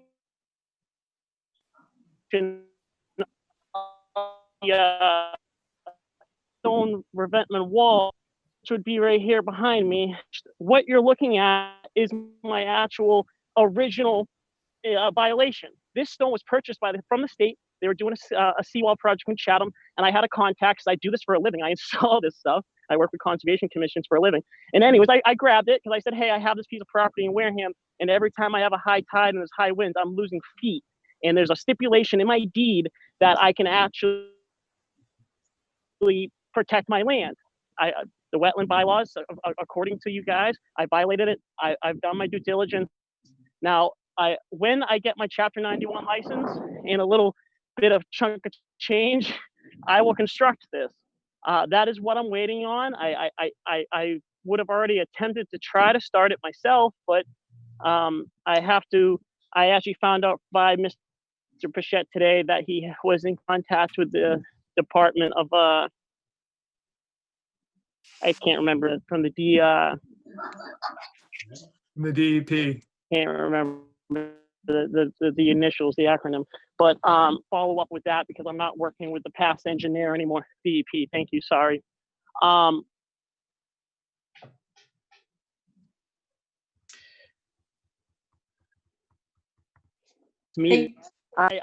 got an email mentioning that there was a conservation meeting, and I thought it was on Wednesdays at 7, and I told you, Dave, that I messed it up. And then the next meeting I wasn't aware of, and then I started getting the tickets, which that's a whole nother issue. So the last meeting I would have been, I read something by a concerned local that she wrote something on her page that I think the verbatim was, I refuse to show up, and that I have repeat violations. There's been one violation. Well, there's actually been more. There's actually been more than one violation. That's not correct. So let's not. I mean, but the ticket was overturned. I brought it to court, and there was 2 violations. The other ticket was overturned. But my point is the slander that goes with my name, and I'm actually insulted. But no, I just know, because when your name is, I'm not a public official. I don't deserve to have my name on some Facebook page like I'm a criminal. Not part of this talk, please. I apologize. No, I just want to voice. It's not personal. Please. When she's an elected official. She works on. She's an elected official. Making posts about me. Enough. Understood. Last on the agenda was my well, you guys are calling it a shed, but the reason that I brought this structure in behind me, or this storage container behind me, was I went to the Wareham building department. I asked them, I said, at what point does a shed become a shed? And they said, well, that's a good question. There's a square footage. Now, I don't remember that square footage off the top of my head. I think it's 160, 180. If anyone in the group can enlighten me. I said, okay, great. So then I went to the wetland bylaws, and I found that if anything doesn't break the surface of the grass, and if I have it sitting just on a cinder block, and if it's portable, which I brought this in with men, portable, that technically it's not a structure, so it doesn't need a permit from the building department. So I thought that it would get through the Conservation Commission. I guess I was wrong. I'll have to take care of that, or I'll have to get my ducks in a row. I'm not prepared to talk about that right now, to be honest, because I see it black and white, where it looks like a shed, it smells like a shed, you can call it a shed. So I'm not going to stand here and say that it's not a shed. But I did want to come in front of you guys and show that I did plant that grass for the 3rd time. I mean, come inspect it. I hope that someone's going to come down here and sign off that it's installed properly. So if it does fail again, I hope I'm off the hook. But I wanted to come in because I honestly, I read that article, and I've never been so upset. And maybe, I know it's not your guys' fault, so I'm sorry if I've come, but I'm going to shut up and listen and just listen. Okay. Sandy, before we go too much further, the building inspector is actually on the meeting with us, so he can comment on some of these matters as well, if you want at some point, but I'll leave it up to you to go forward with comments from the members, or however you want to do it. I'll keep it to the comments of the members, because a building issue, I think, is outside of conservation, but we are concerned about a placement of a structure within the 30-foot no work zone. I mean, it wouldn't take much for that structure to become a missile in bad weather. Anyway, I'm going to ask the board for their questions. Rob. Where does it start? The let's just deal with the shed at the moment. The 30-foot no touch seems self-explanatory. Just leaving it there. Okay. Mary? Jim? I have nothing. David? I just need Dave to give me a little information. So we have the shed violation, and there's the other violation of the rocks being placed along the shoreline there. Is that correct? Is that? Yes, that was the initial violation, and that was the subject of an application by Mr. Keegan to get a retaining wall or a seawall properly permitted, which has been done. He, at this point, does not have his Chapter 91 license for that structure, and so that's why the project hasn't been put forth as far as constructing it. But I have also spoken with DEP about this, and it sounds like there was some information that they have been waiting on or looking for that has yet to be given to them. And so that was holding up the process to some degree. Plus, we also had the COVID situation, which I think slowed things down somewhat for them. But I think as far as the Chapter 91 permitting goes, they are on top of this now and are trying to get the information they need. If they're not given that information, then they are going to look at this as a violation on their end and will deal with it as an enforcement case from the Chapter 91 permitting perspective. So I understand they're in touch with the applicant's engineer, and we'll wait to see if they get the information they need. Ken, are you aware of that? I've spoken to Carlos from DEP, and he's in full support. I mean, he was just, we were waiting. I mean, this is pre-COVID, and I haven't looked into it since that. But last time I spoke to him, and I remember his accent, everything was fine, and we were just waiting. We're just waiting at this point. I'll have to call in. I went to the conservation office this morning, and I talked to Mr. Pichette to kind of familiarize, get ready for this, because obviously this has been going on, and again, there hasn't been multiple violations.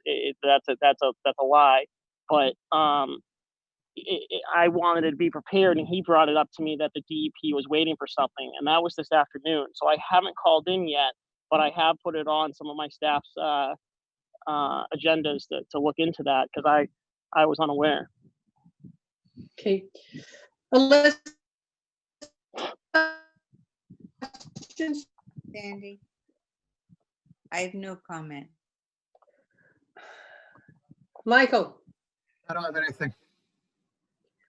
I went through my list and I thought we had a fire pit that had to be removed. Did I miss? No, you're right. Yeah. Correct, David? Yes. So we had the seawall. He's replanted the grass. He's removed the stairs. How about the fire pit? Is it still there? Yeah. Can you guys hear me? Yeah. Yes. Hi. So that's my neighbor's fire pit, and that's mine. So I guess, I mean, that's just sitting there. They're loose blocks. They're completely portable. If you want me to get rid of that, and I'll have a standing unit, if you really want to stick it to me, sure, I'll take it out. I'm going to disturb the soil. I'm just going to take that one out and just put one back. I honestly feel like I'm getting bullied. And not the same distance behind me. My neighbor has the same thing, and so does the next neighbor, and it's all in the 30 foot. And matter of fact, that neighbor has a shed. It's maybe 15 feet from the water. But again, I just follow the rules. I understand that I'm the subject of a lot of opinions, but I'm trying to I'm trying not to be the villain. You tell me what to do. I mean, it's not like I have a say. I've made my argument. Madam Chair, Just lay it on me. if I could just comment on a few things. I'd rather not. I really, no one wants to hear it. I know that you're a negative. I'm a terrible guy. No, so let's get it over with. Mr. Keegan, please. Mr. Bichette? Yeah, so I'd just like to finish with a few comments. First of all, there have been several violations, okay? regardless of what Mr. Keegan wants to try to spin, there have been several violations there.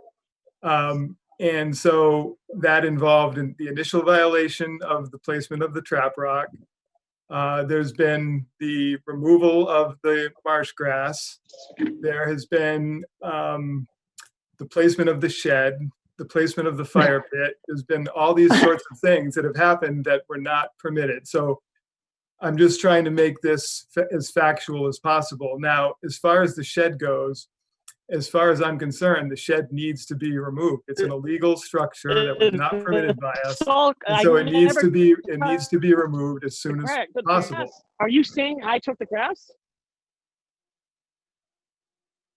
What's that? I agree. I'm not fighting that. I'm not. I was talking about the fire pits, that if you understand rules, I get it. And I told you I'm not prepared to make any argument against that. But again, you guys are saying that I stripped grass. I raked sand, and then I planted grass 3 times. So in regards to the actual function of me touching the grass, I've done nothing but install the grass while you're portraying to the entire town that I'm stripping it. So excuse me if I'm insulted. Well, Ken, to go back to that, you did remove marsh grass from that site. You absolutely did. You may not want to acknowledge or admit that, but that is the fact.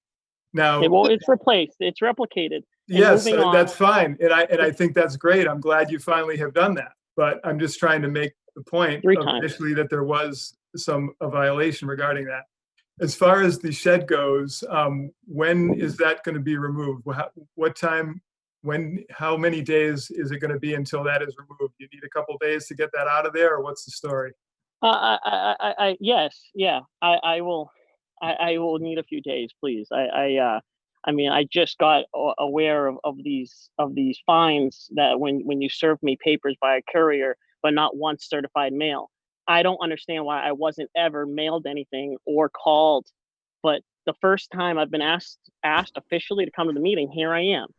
And you had to get me by courier, by the sheriff.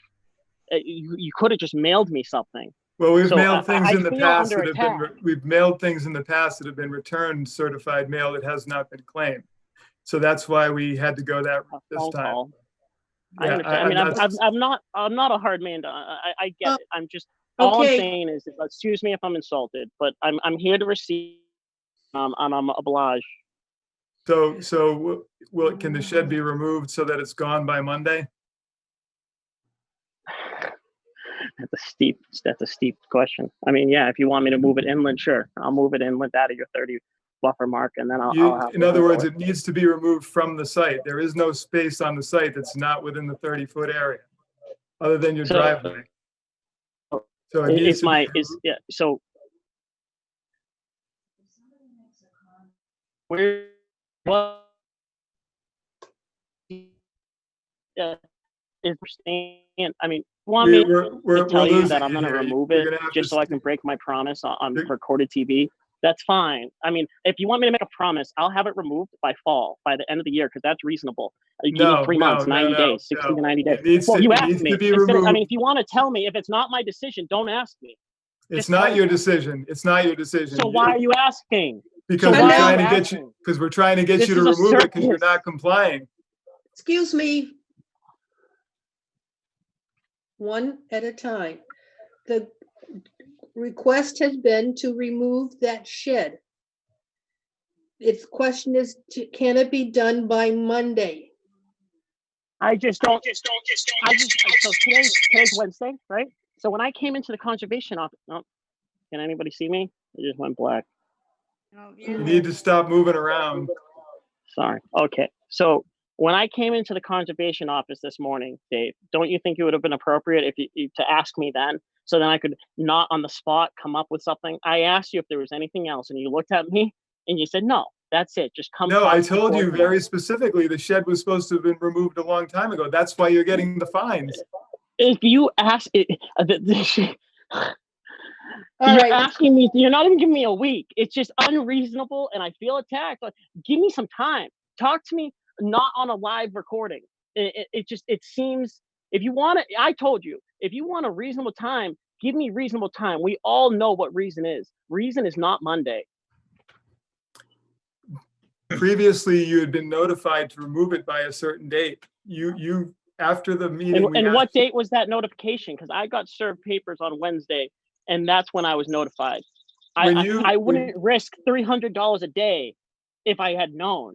I would have just shown up. I've always shown up across all these various violations that I'm doing. Every time, even when I'm not requested at that meeting, I still came.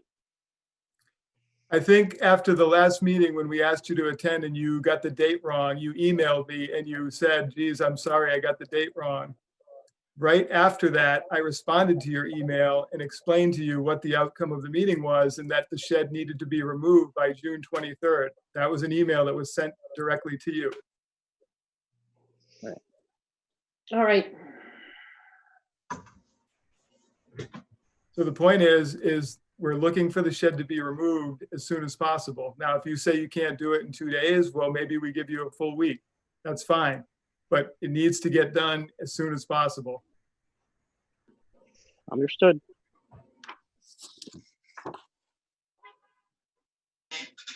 So we're looking at the shed to be removed before July 22nd. Yes.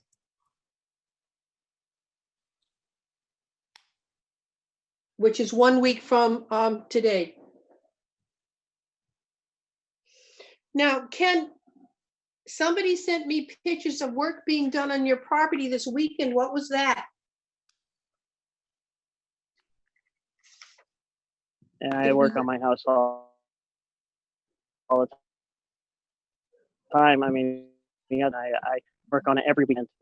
It's what I do on the weekends. They're old houses. I worked on this railing. There was mention of cement and sonic tubes. Cement and sonic tubes. Well, cement and sonic tubes. I have cement. I put in back upland. I have a pole for a helicopter chair, but other than that, there's been. I have cinder blocks. My house gets on level, and I have to jack it up. And then they may have used a bracing of a sonotube brace, but these houses are on cinder blocks, and we're constantly trying to keep them level to keep the doors, the windows. You can see everything's off level. See how this window doesn't shut all the way because it's off level. I have to constantly jack the house up and keep messing with it. All right. I don't really feel comfortable talking about it right now, but I'm not sure. All right. Nothing else from the board. Mr. Bichette, anything else? We have a commitment to have the shed removed prior to July 22nd. Right. That means the shed, the cinder blocks, all the material that were under the shed, so that land returns to grass. Do we get a commitment on a fire pit?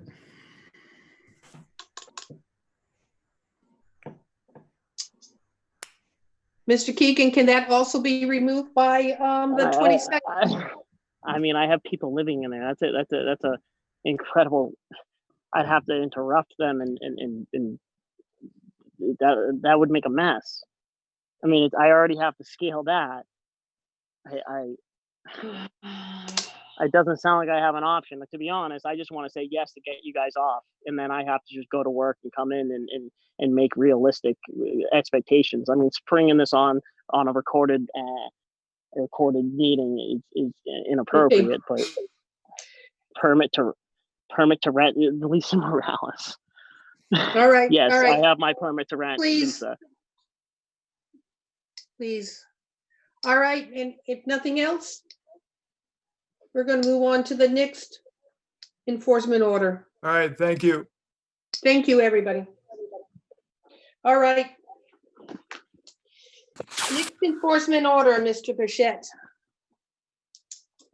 The next enforcement order is to do with Boone Ferry, and the property is at 16 Job's Island Road. I don't know if anybody's here for that particular discussion. But we did say that we were only going to talk with our members of our board on all these enforcement orders, so, but there's nothing more, nothing's happened on it. The person hasn't done any has not continued to work, correct? That's correct. At the last meeting, they were not able to attend. They did call in. They did call into the meeting and said that they could not attend. But I was under the assumption that they would be here for this meeting tonight. Are they here? Do you see I anybody?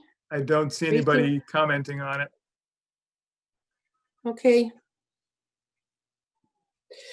Then we'll just continue to maybe reach out to them and see if they can join us on August 5th. Yes, I'll have to reach out and find out, why they have not been involved with this, with tonight's meeting. Okay.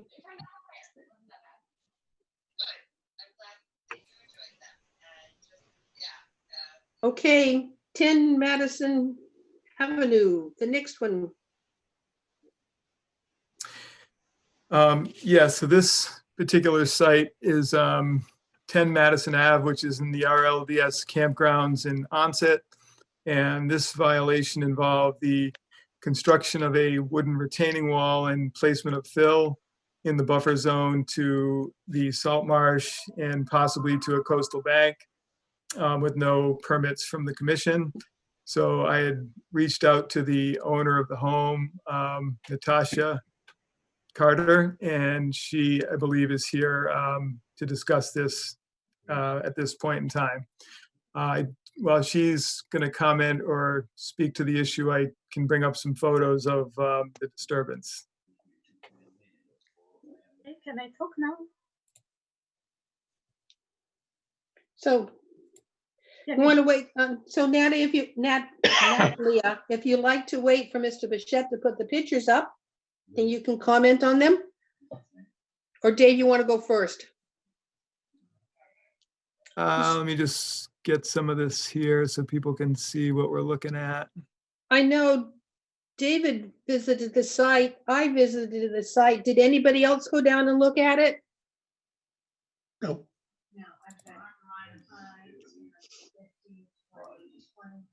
I looked at Dave's pictures. Those were good.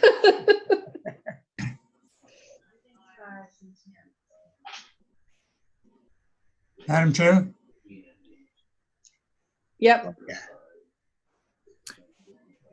Okay, so this is the work that's been done. So you can see there's a wooden retaining wall, and this is probably 3 feet high at this end.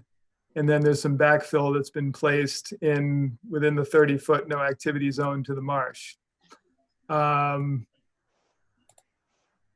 you can see what it looks like from looking at it from the marsh side. No, there's silk fences there now, right?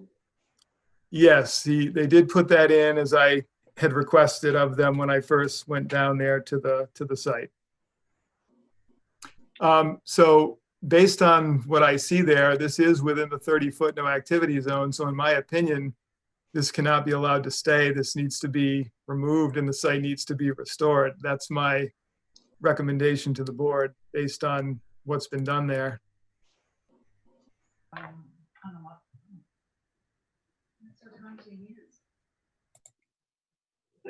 Okay. Natalie, would you like to comment, please? Yes, sure. Can you hear me well? Yes. Okay. Well, I first want to thank you for opportunity to tell a bit more about this project. First of all, I want to say I'm very sorry that we violated the conservation bylaws. If I know that this project requires an approval, I would certainly ask for it. And I deeply care about the environment, and I am a long-term member of Arbor Day Foundation. So I would never do anything that would hurt the environment. So that's the most important thing. Let me explain why I started this project. I will be 70 years old at the end of this year, and I plan to retire from work. So I was thinking of downsizing and moving to one level living at this cottage in Onset. And I love the cottage, but there is one problem. There is no usable outside space. It's less than 5 feet from the neighbor's houses on each side. And front of the house is right on the street line. And there was not enough usable area in the back, even for picnic table, because of the slope and poison ivy and other weeds. So I invited Bill Duggan, the local contractor, and he's also here. He can answer some questions. Yeah, we discussed what can be done, and Bill suggested that we level some small area. It's about 20 feet from the house, and frame it with retaining wall so I could put there the picnic table and plant some flowers. And unfortunately, it never occurred to me that it can be a conservation issue, because my next door neighbors have leveled their backyard, and their yard is much closer to water than mine. Actually, the back of their house is on the same line as my new backyard, and their backyard with flower beds and gardens ends right by the brush where marsh area starts. So it's been an example right in front of my own eyes of what can be done. And it didn't even cross my mind that if we do the same as the neighbors, we will be violating some regulations. And now I know that I should have asked the Board of Trustees at Campground and Conservation Commission for permission, and I learned my lesson, and always will do same in the future. And I already went on your website and learned about local conservation bylaws. And I also learned that the paragraph 17 of bylaws allows an exception to 30-feet buffer zone rule. And it says if Conservation Commission judgment such as reduction of 30-feet buffer zone is necessary to accommodate the project that will have overall benefit to the public and environment. I don't know, I'm not professional in this area by any means, but if my family and myself and my neighbors can be considered the public, then the benefit would be that my family would have a small usable outdoor space, and my grandkids wouldn't get stung with poison ivy when they play outside, and they won't run to the brush and won't disturb wildlife, which is not probably will be good for environment. And my yard won't be eyesore for neighbors, which may improve our property's values. And if it's unusually high tide, retaining wall may protect yard from erosion. So that's all my thoughts about this. I know you definitely know more about environment, but maybe you could make an exception, allow me to keep what has been done, which wasn't a cheap project by any means. And one more reason why I would like to ask you to consider making an exception is that we are in the middle of pandemic and I cannot work now. I'm on unemployment benefits and it's only until the end of this month. So it will be very hard for me financially to report the restoration project. So that's all I wanted to say, and thank you very much for your time.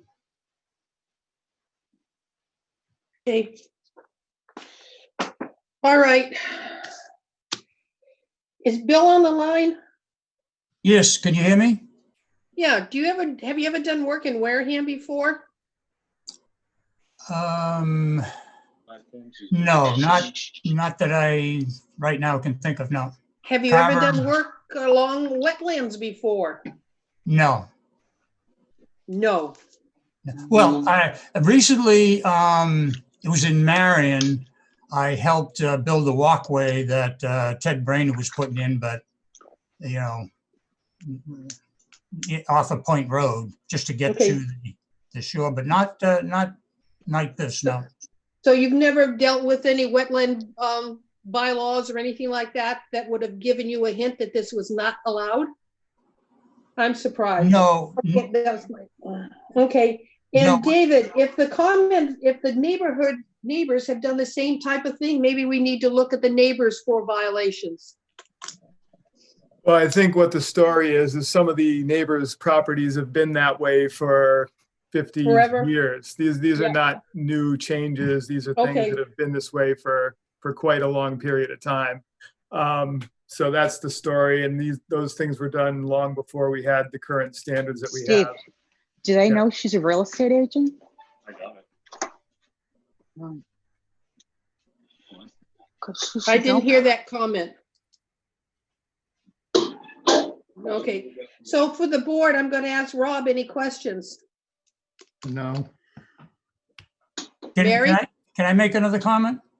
Yeah, Yeah, looking at like any construction project, when you look at those pictures, it looks, pretty messy, but, I've been thinking about this and I have great faith in Mother Nature that will basically blend in with the environment and no harm being done to the environment, which, like Natasha, I'm, concerned about myself and, I've got a degree in marine biology, worked in a marine lab, so I have a tremendous appreciation for the marine environment and stuff. So it just, okay. that's What type of foundation is underneath these planks? I just leveled off the ground. I put stone and I mixed up some concrete to hold the stone together and drove in some reinforcing rod through the bottom 6x6, and then everything else is screwed together with. Okay. Why was there soil placed on the outside of these? I was timbers? concerned about the wall being undermined, because I came back from. Oh, really? Really? Which is why it should never have been put there in the first place, because you're going to put a big tide, it's going to take all that soil there, wash it back into the wetlands and undermine what you just did. Well, it's not going to wash away. There's too much, make it to the. Where can we put Yeah, what we need is another Bob or Diane or Carol. Sorry, I went off on a tangent. Rob had no questions. Mary? No question. Jim? No, thank you. David? No questions. Alyssa? No question. Mike? I'm good. Every time I should. I must be a curse there, Cindy. I don't know. I don't know what this is. Never mind. I should turn that machine off.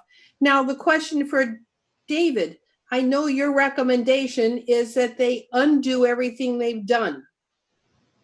Correct? Yes, I mean, again, this is a structure that was built within the 30-foot no activity zone with no permits or approvals. And again, it's nothing against the property owner. She's a very nice lady and we've had some great discussions about the situation, but the fact remains that it's a structure that's within the 30-foot no activity zone and we can't have that be allowed to stay. I mean, that's just what our bylaws state. So when somebody comes in and does a certain thing, because they may have issues or problems, we can't just say, okay, you can leave it there. Can you put that picture back up that has the tree in the middle of it? Sure. Was there any yard there at all? Was the tree level and it sloped after the tree down, or I'm trying to. Well, yes, it was get just sort of a picture. gradual slope from the house down to the marsh. It was just a very gradual slope. And the trees that were there were just there as you see them. And So they were that just, okay, that let me just trunk get this yeah. back up here. So that trunk is sitting under how many feet of, if that was a gradual and they made it level, so that trunk?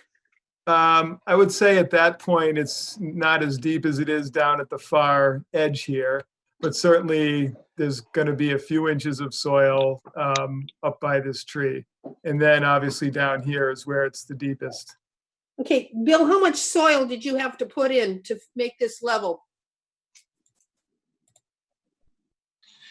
I don't have the figures on that right now. I can get them.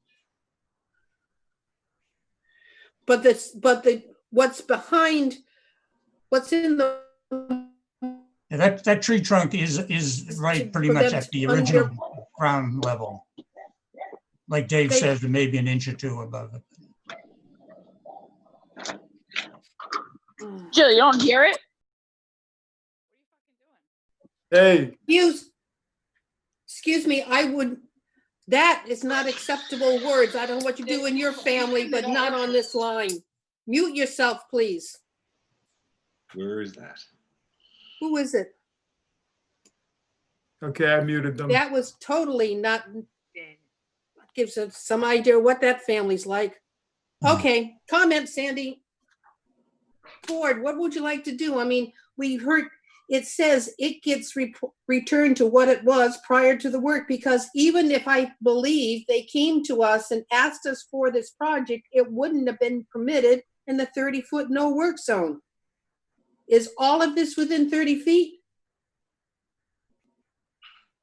Well, there's a couple of issues there that, I discussed with Mr. Duggan when we were there. Is certainly a chunk of it is within 30 feet of the marsh. The question then also became, was there a coastal bank there or not, based on the slope of the land? And that information, I don't believe, has been determined at this point. So,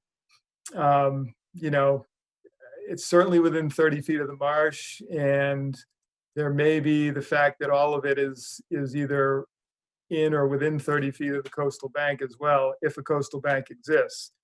So until a surveyor comes out and sort of clarifies that, I'm assuming or saying that, yes, it is all within the 30 foot. So we don't know how far back the 30-foot goes? Does it go to the tree?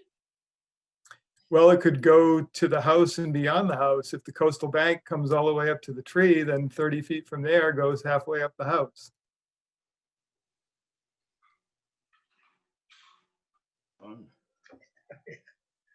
But the point, as you said, Sandy, earlier, is had they come in and requested this project, we would not have approved this project.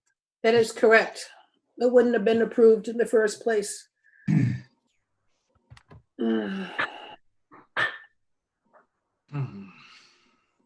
So the agent's recommendation is that this project be removed and that and restore the wetlands. That is the recommendation. Remove the structure, remove the soil, and restore the wetlands. Yeah, the wetlands themselves, they didn't alter the marsh or anything like that. So there was no alteration of the marsh. They simply built the retaining wall and backfilled it. So that's what I'm saying needs to happen. The marsh itself was not impacted or affected. So remove the soil up to the original slope of the property. Is that it? That's my recommendation, yes. But on the reclamation, what do you do with the scar, the cement and the rebar when that comes out? Needs to come out by hand? I'm not sure what the story is with that, how readily that's going to be able to be done. So, yeah, however it needs to come out, I would say it should come out and then get filled with soils and then revegetated. Would there be a revegetation plan? I think as long as you used a regular grass seed mix in there, because it was to some degree grass, and then you had weeds and Japanese And knotweed. and poison ivy and yeah. And Japanese knotweed, stuff like that, that they, part of this was to try to remove some of that material, which I also understand. So as long as they put like a seed mix down, I think that should definitely cure the problem. And then go with the low nitrogen. Right. Right. So the recommendation is that the site be returned to what it was, the cement and rebar and the boards be removed, the soil, extra soil that's what added be removed, and the site replanted with a seed mix. Did I get it right? Yes, well, that's my recommendation. Okay. The board. I'm Someone I'm make- good with that. I So don't think we have is much that- choice, really. is that your motion? That would be a motion. Second. I have a second. And I'm going for discussion. There will be a $300 fine for the contractor and a $300 fine for the homeowner. All right. For all in favor, Rob, Yes. Mary, Yes. Jim, Yes. David, Yes. Alyssa, Fortunately, yes. Sandy, yes. Is there a time frame you want to put on this or 2 months. 2 Yeah, months? this is something that's not a weekend job to try to correct. So they're going to need to be given a little bit of time to try to address it. So I think what Elisa had said sounds appropriate. How much time was that? 2 months. Month? 2 months. So we say mid-September, Say October 1st. October 1st. Sure. That's your target date. It honestly, and if it's not done by October 1st, there will be a $300 a day fine for not completing the project as limited. Anything else? I don't have question? anything else, Madam Chair. I heard a question. Yeah, is there any other way of dealing with that leaves the wall there? I mean, it's not, everything's screwed together, so it's not like a, you know, not heavy equipment to come in except to get the soil out, but I'm just wondering if there's certainly it doesn't hurt the environment. I know we're, you know, in the 30, foot mark, but it does add to the utilization of the property and gives a level, feel to work on, which is the whole idea of putting it in the first place. And I did get some poison ivy, so I can attest to, Sorry. no, it's gone away now. So I just wondered if there was any other, alternative to, to keeping this. Understanding all, especially all the other things that you've been talking about tonight. This seems like a very small thing, not harming the environment. All that vegetation that was there is going to grow back. Nothing that was dug up was anything that can't go back. Most of it was the grass on the hill coming down.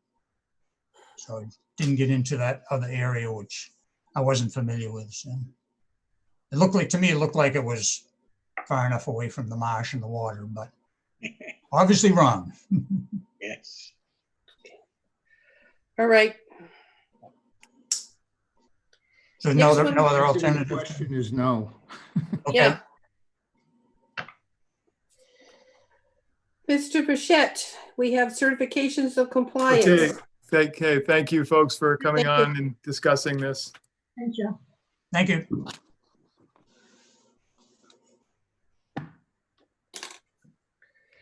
Next, In terms of the certificates of compliance, the first one I still need to do some additional research on, so I'm going to ask that be put off to the next meeting. okay, Sure. The second one for Stephen Karademus, 37 Prospect Street. That's one where we had a discussion at the last meeting, and I had an issue with the slope that was supposed to be planted with beach grass. And it was also mulched, and some of the beach grass had been planted had been cut down. And then there was some other grasses that were sort of placed in there. So at the last meeting, we had continued it so some members could possibly go down and take a look for themselves to see what their thoughts were on it. But my recommendation at the last meeting was that we need to see that slope planted the way it was approved as part of the plan, which did not include mulching it. And it was supposed to be basically a beach grass planted slope. Did anybody go down and see it? Mary, did you get down? Yes. Alyssa? No. David? No, I didn't get down there. Rob? Nope. Hello? Hi. Can you hear me? This is Wait a Steve Perry. second. I'm the owner. Jim, did you get down to see it? Yes, I did. Did I hear Yeah, I'm here. Stephen Yeah. on? Okay. So basically, before we all get started, the approved plans never had that grass to begin with. The approved plans had 300 square feet of with a 8+ inch layer of trap rock. So that's what should have been there from the beginning. You know, there was no seagrass in that area. It was trap rock.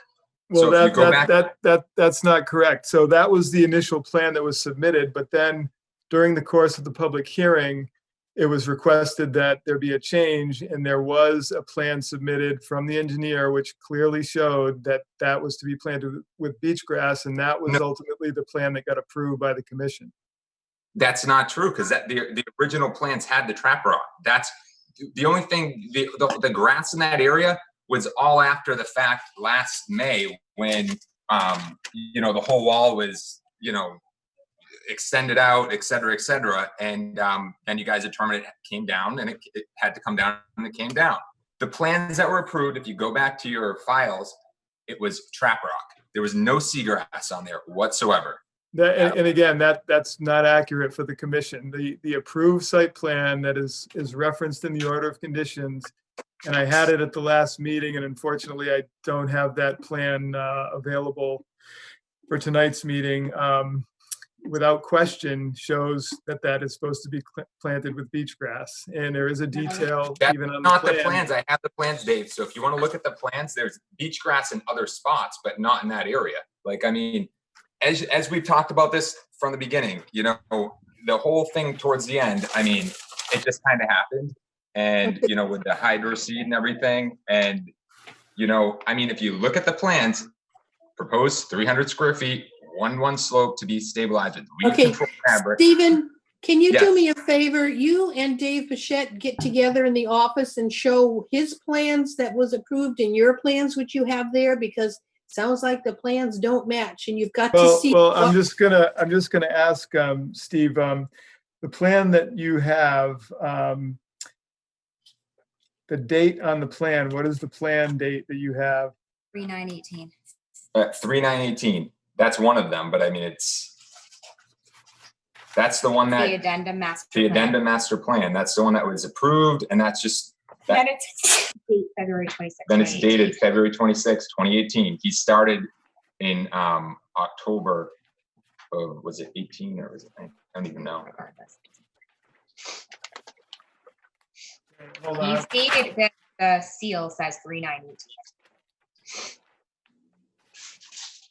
If he looks at the seal for Schneider, it says 3/9/18. Well, that's that one, but I have other ones too. Bottom right corner. Okay, so let's see here. So do you see on that same plan, on the bottom of the plan, there's a section that says section CC? Yep. Do you see that? Yes, I do. Okay, so you see the gravel access road, right? Yep. And then you see between the gravel access road and the bottom of the slope, what does that say? Vegetate with American beach grass. Yeah, but that's not in the same area. So if you go back to the other area, that's further down where there's no mulch. That you're looking at the cut through way lower. That's a completely different If you area. look at phase. So look at phase one or two. Under No, the no, 7 it's foot not line. that one. It's No, it's right above it. That's to get in it's there. phase one. No, It's it's the same thing. No. Phase one proposed 1-2 slope, which translates to a 1-1 slope, and it's basically said by weed control fabric and planted with American beach grass. That's way at the bottom where there's a ton of grass. I didn't Where touch he's that. talking about is here. Where you're talking about where there's mulch, it's proposed 300 square feet, 1-1 slope to be stabilized with weed control fabric, 8-layer of trap rock. So No beach rock. there's no beach grass there. And that's what was approved. And that was approved. That's the plans. I have no problem putting trap rock there.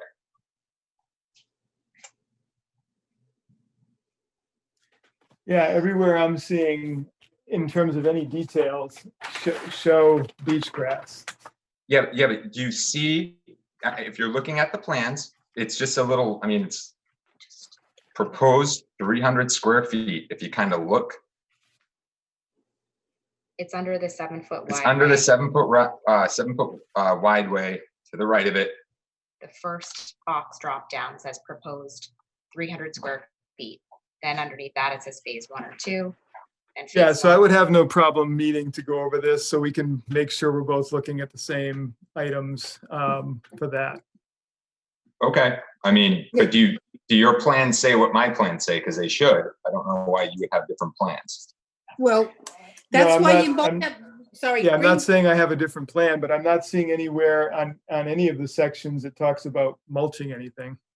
Yeah, there's no, I agree. I just put mulch, but I have, But I'll you put can put rock. trap I'll rock put on. trap rock. I'll rip all the mulch out and put trap rock. I have no problem with rock.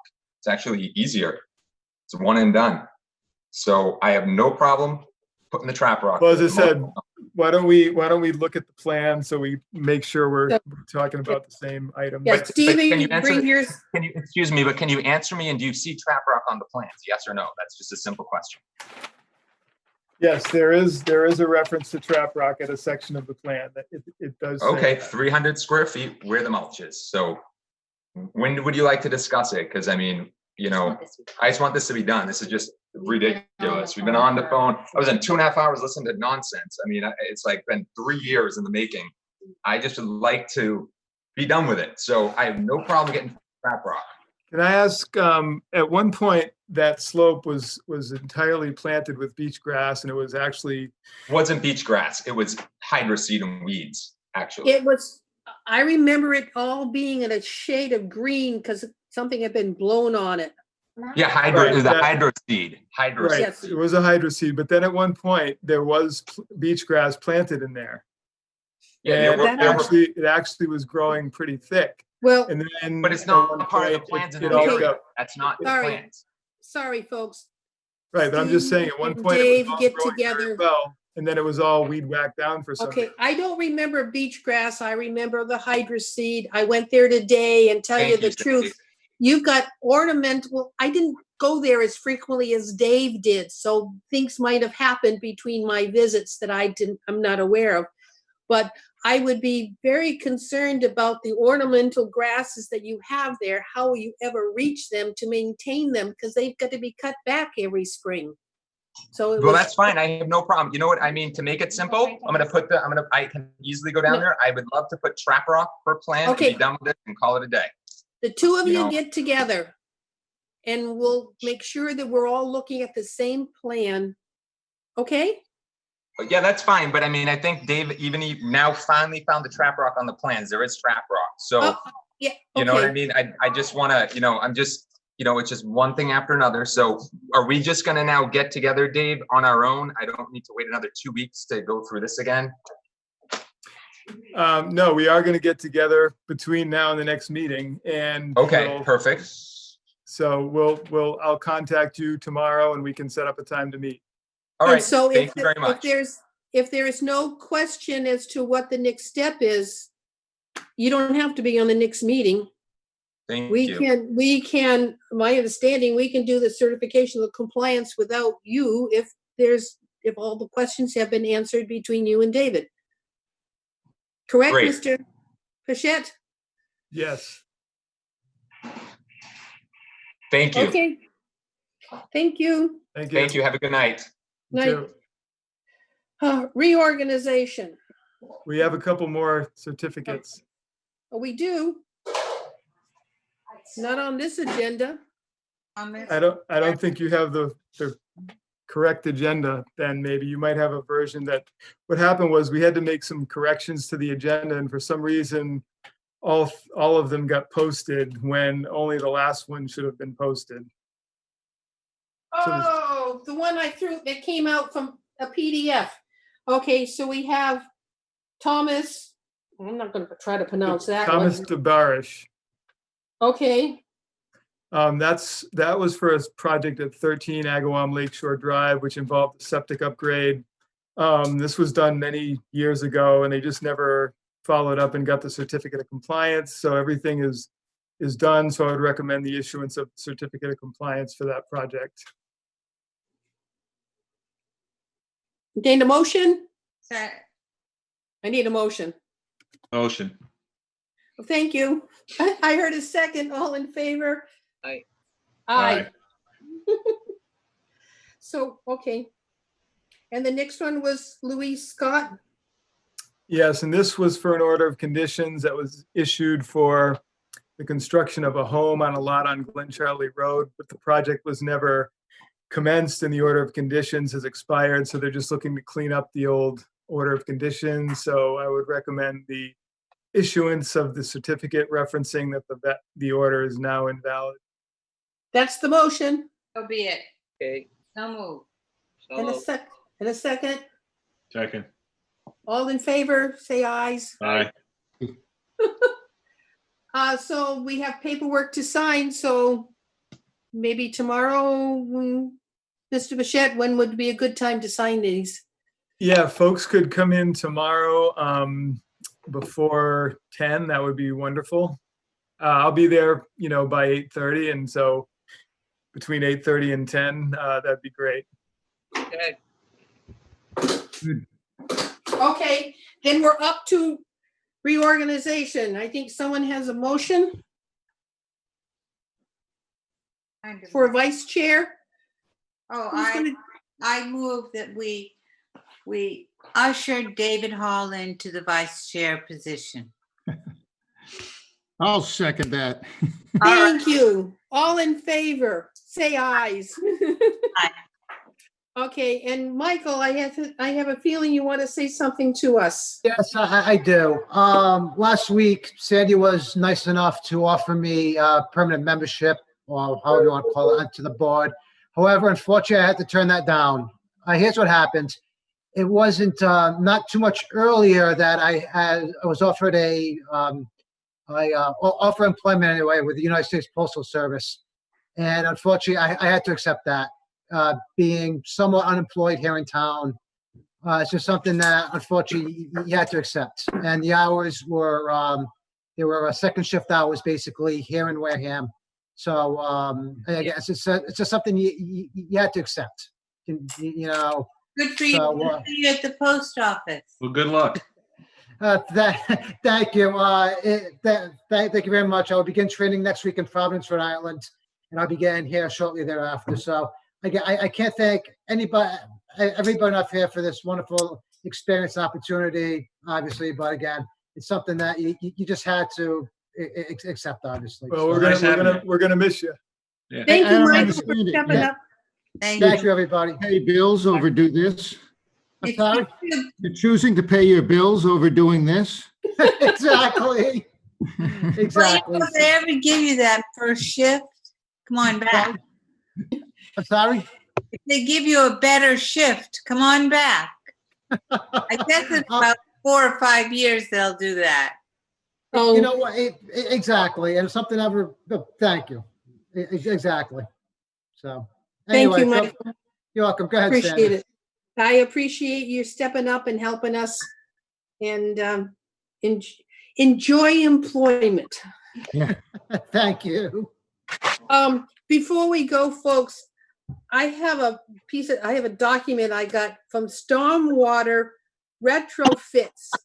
Apparently Buzzards Bay Watershed is trying to fix 4 major stormwater sites, drains in the town of Wareham. I just wanted to make you aware of what the 4 of them are in case something is said. They're looking at funding 6 of the 15 projects for Marion, Rochester, the local Mattapoisett town.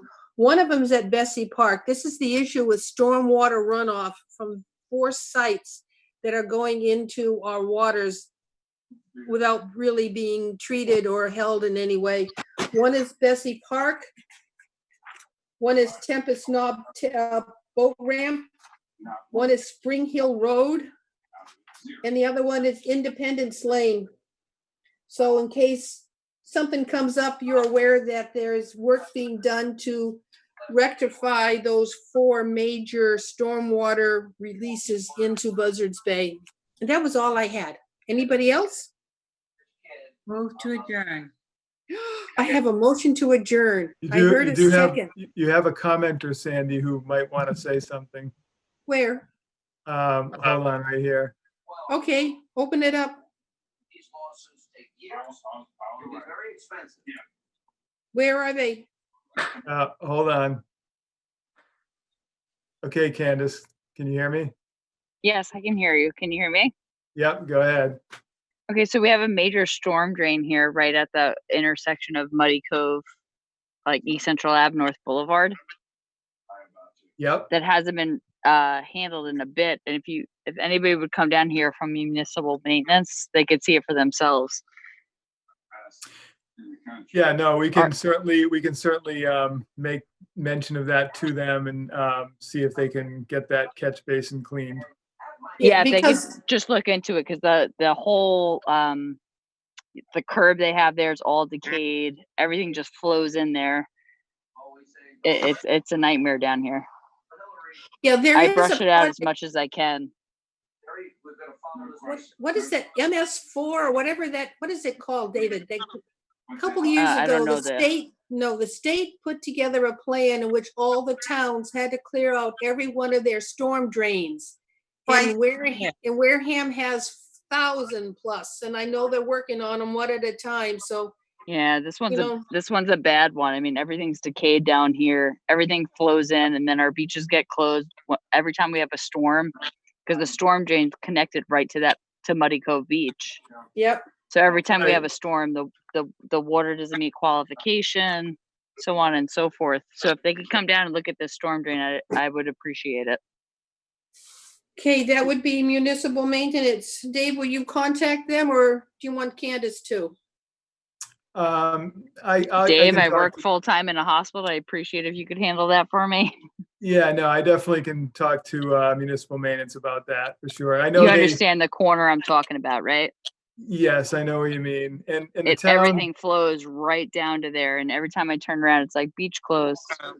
well, the beach closings, even if that's cleaned out, that's still going to occur because there's a state regulation that if you have so much rainfall. No, that part I areas understand, but if you actually saw the site, the whole I'm thing is familiar like with, I'm decayed familiar in. with the site. Yeah, okay. Yeah, I'm familiar with it. Yeah. Okay, I appreciate it. Thank you. so we have I'll take any other comments, but we're closed, folks.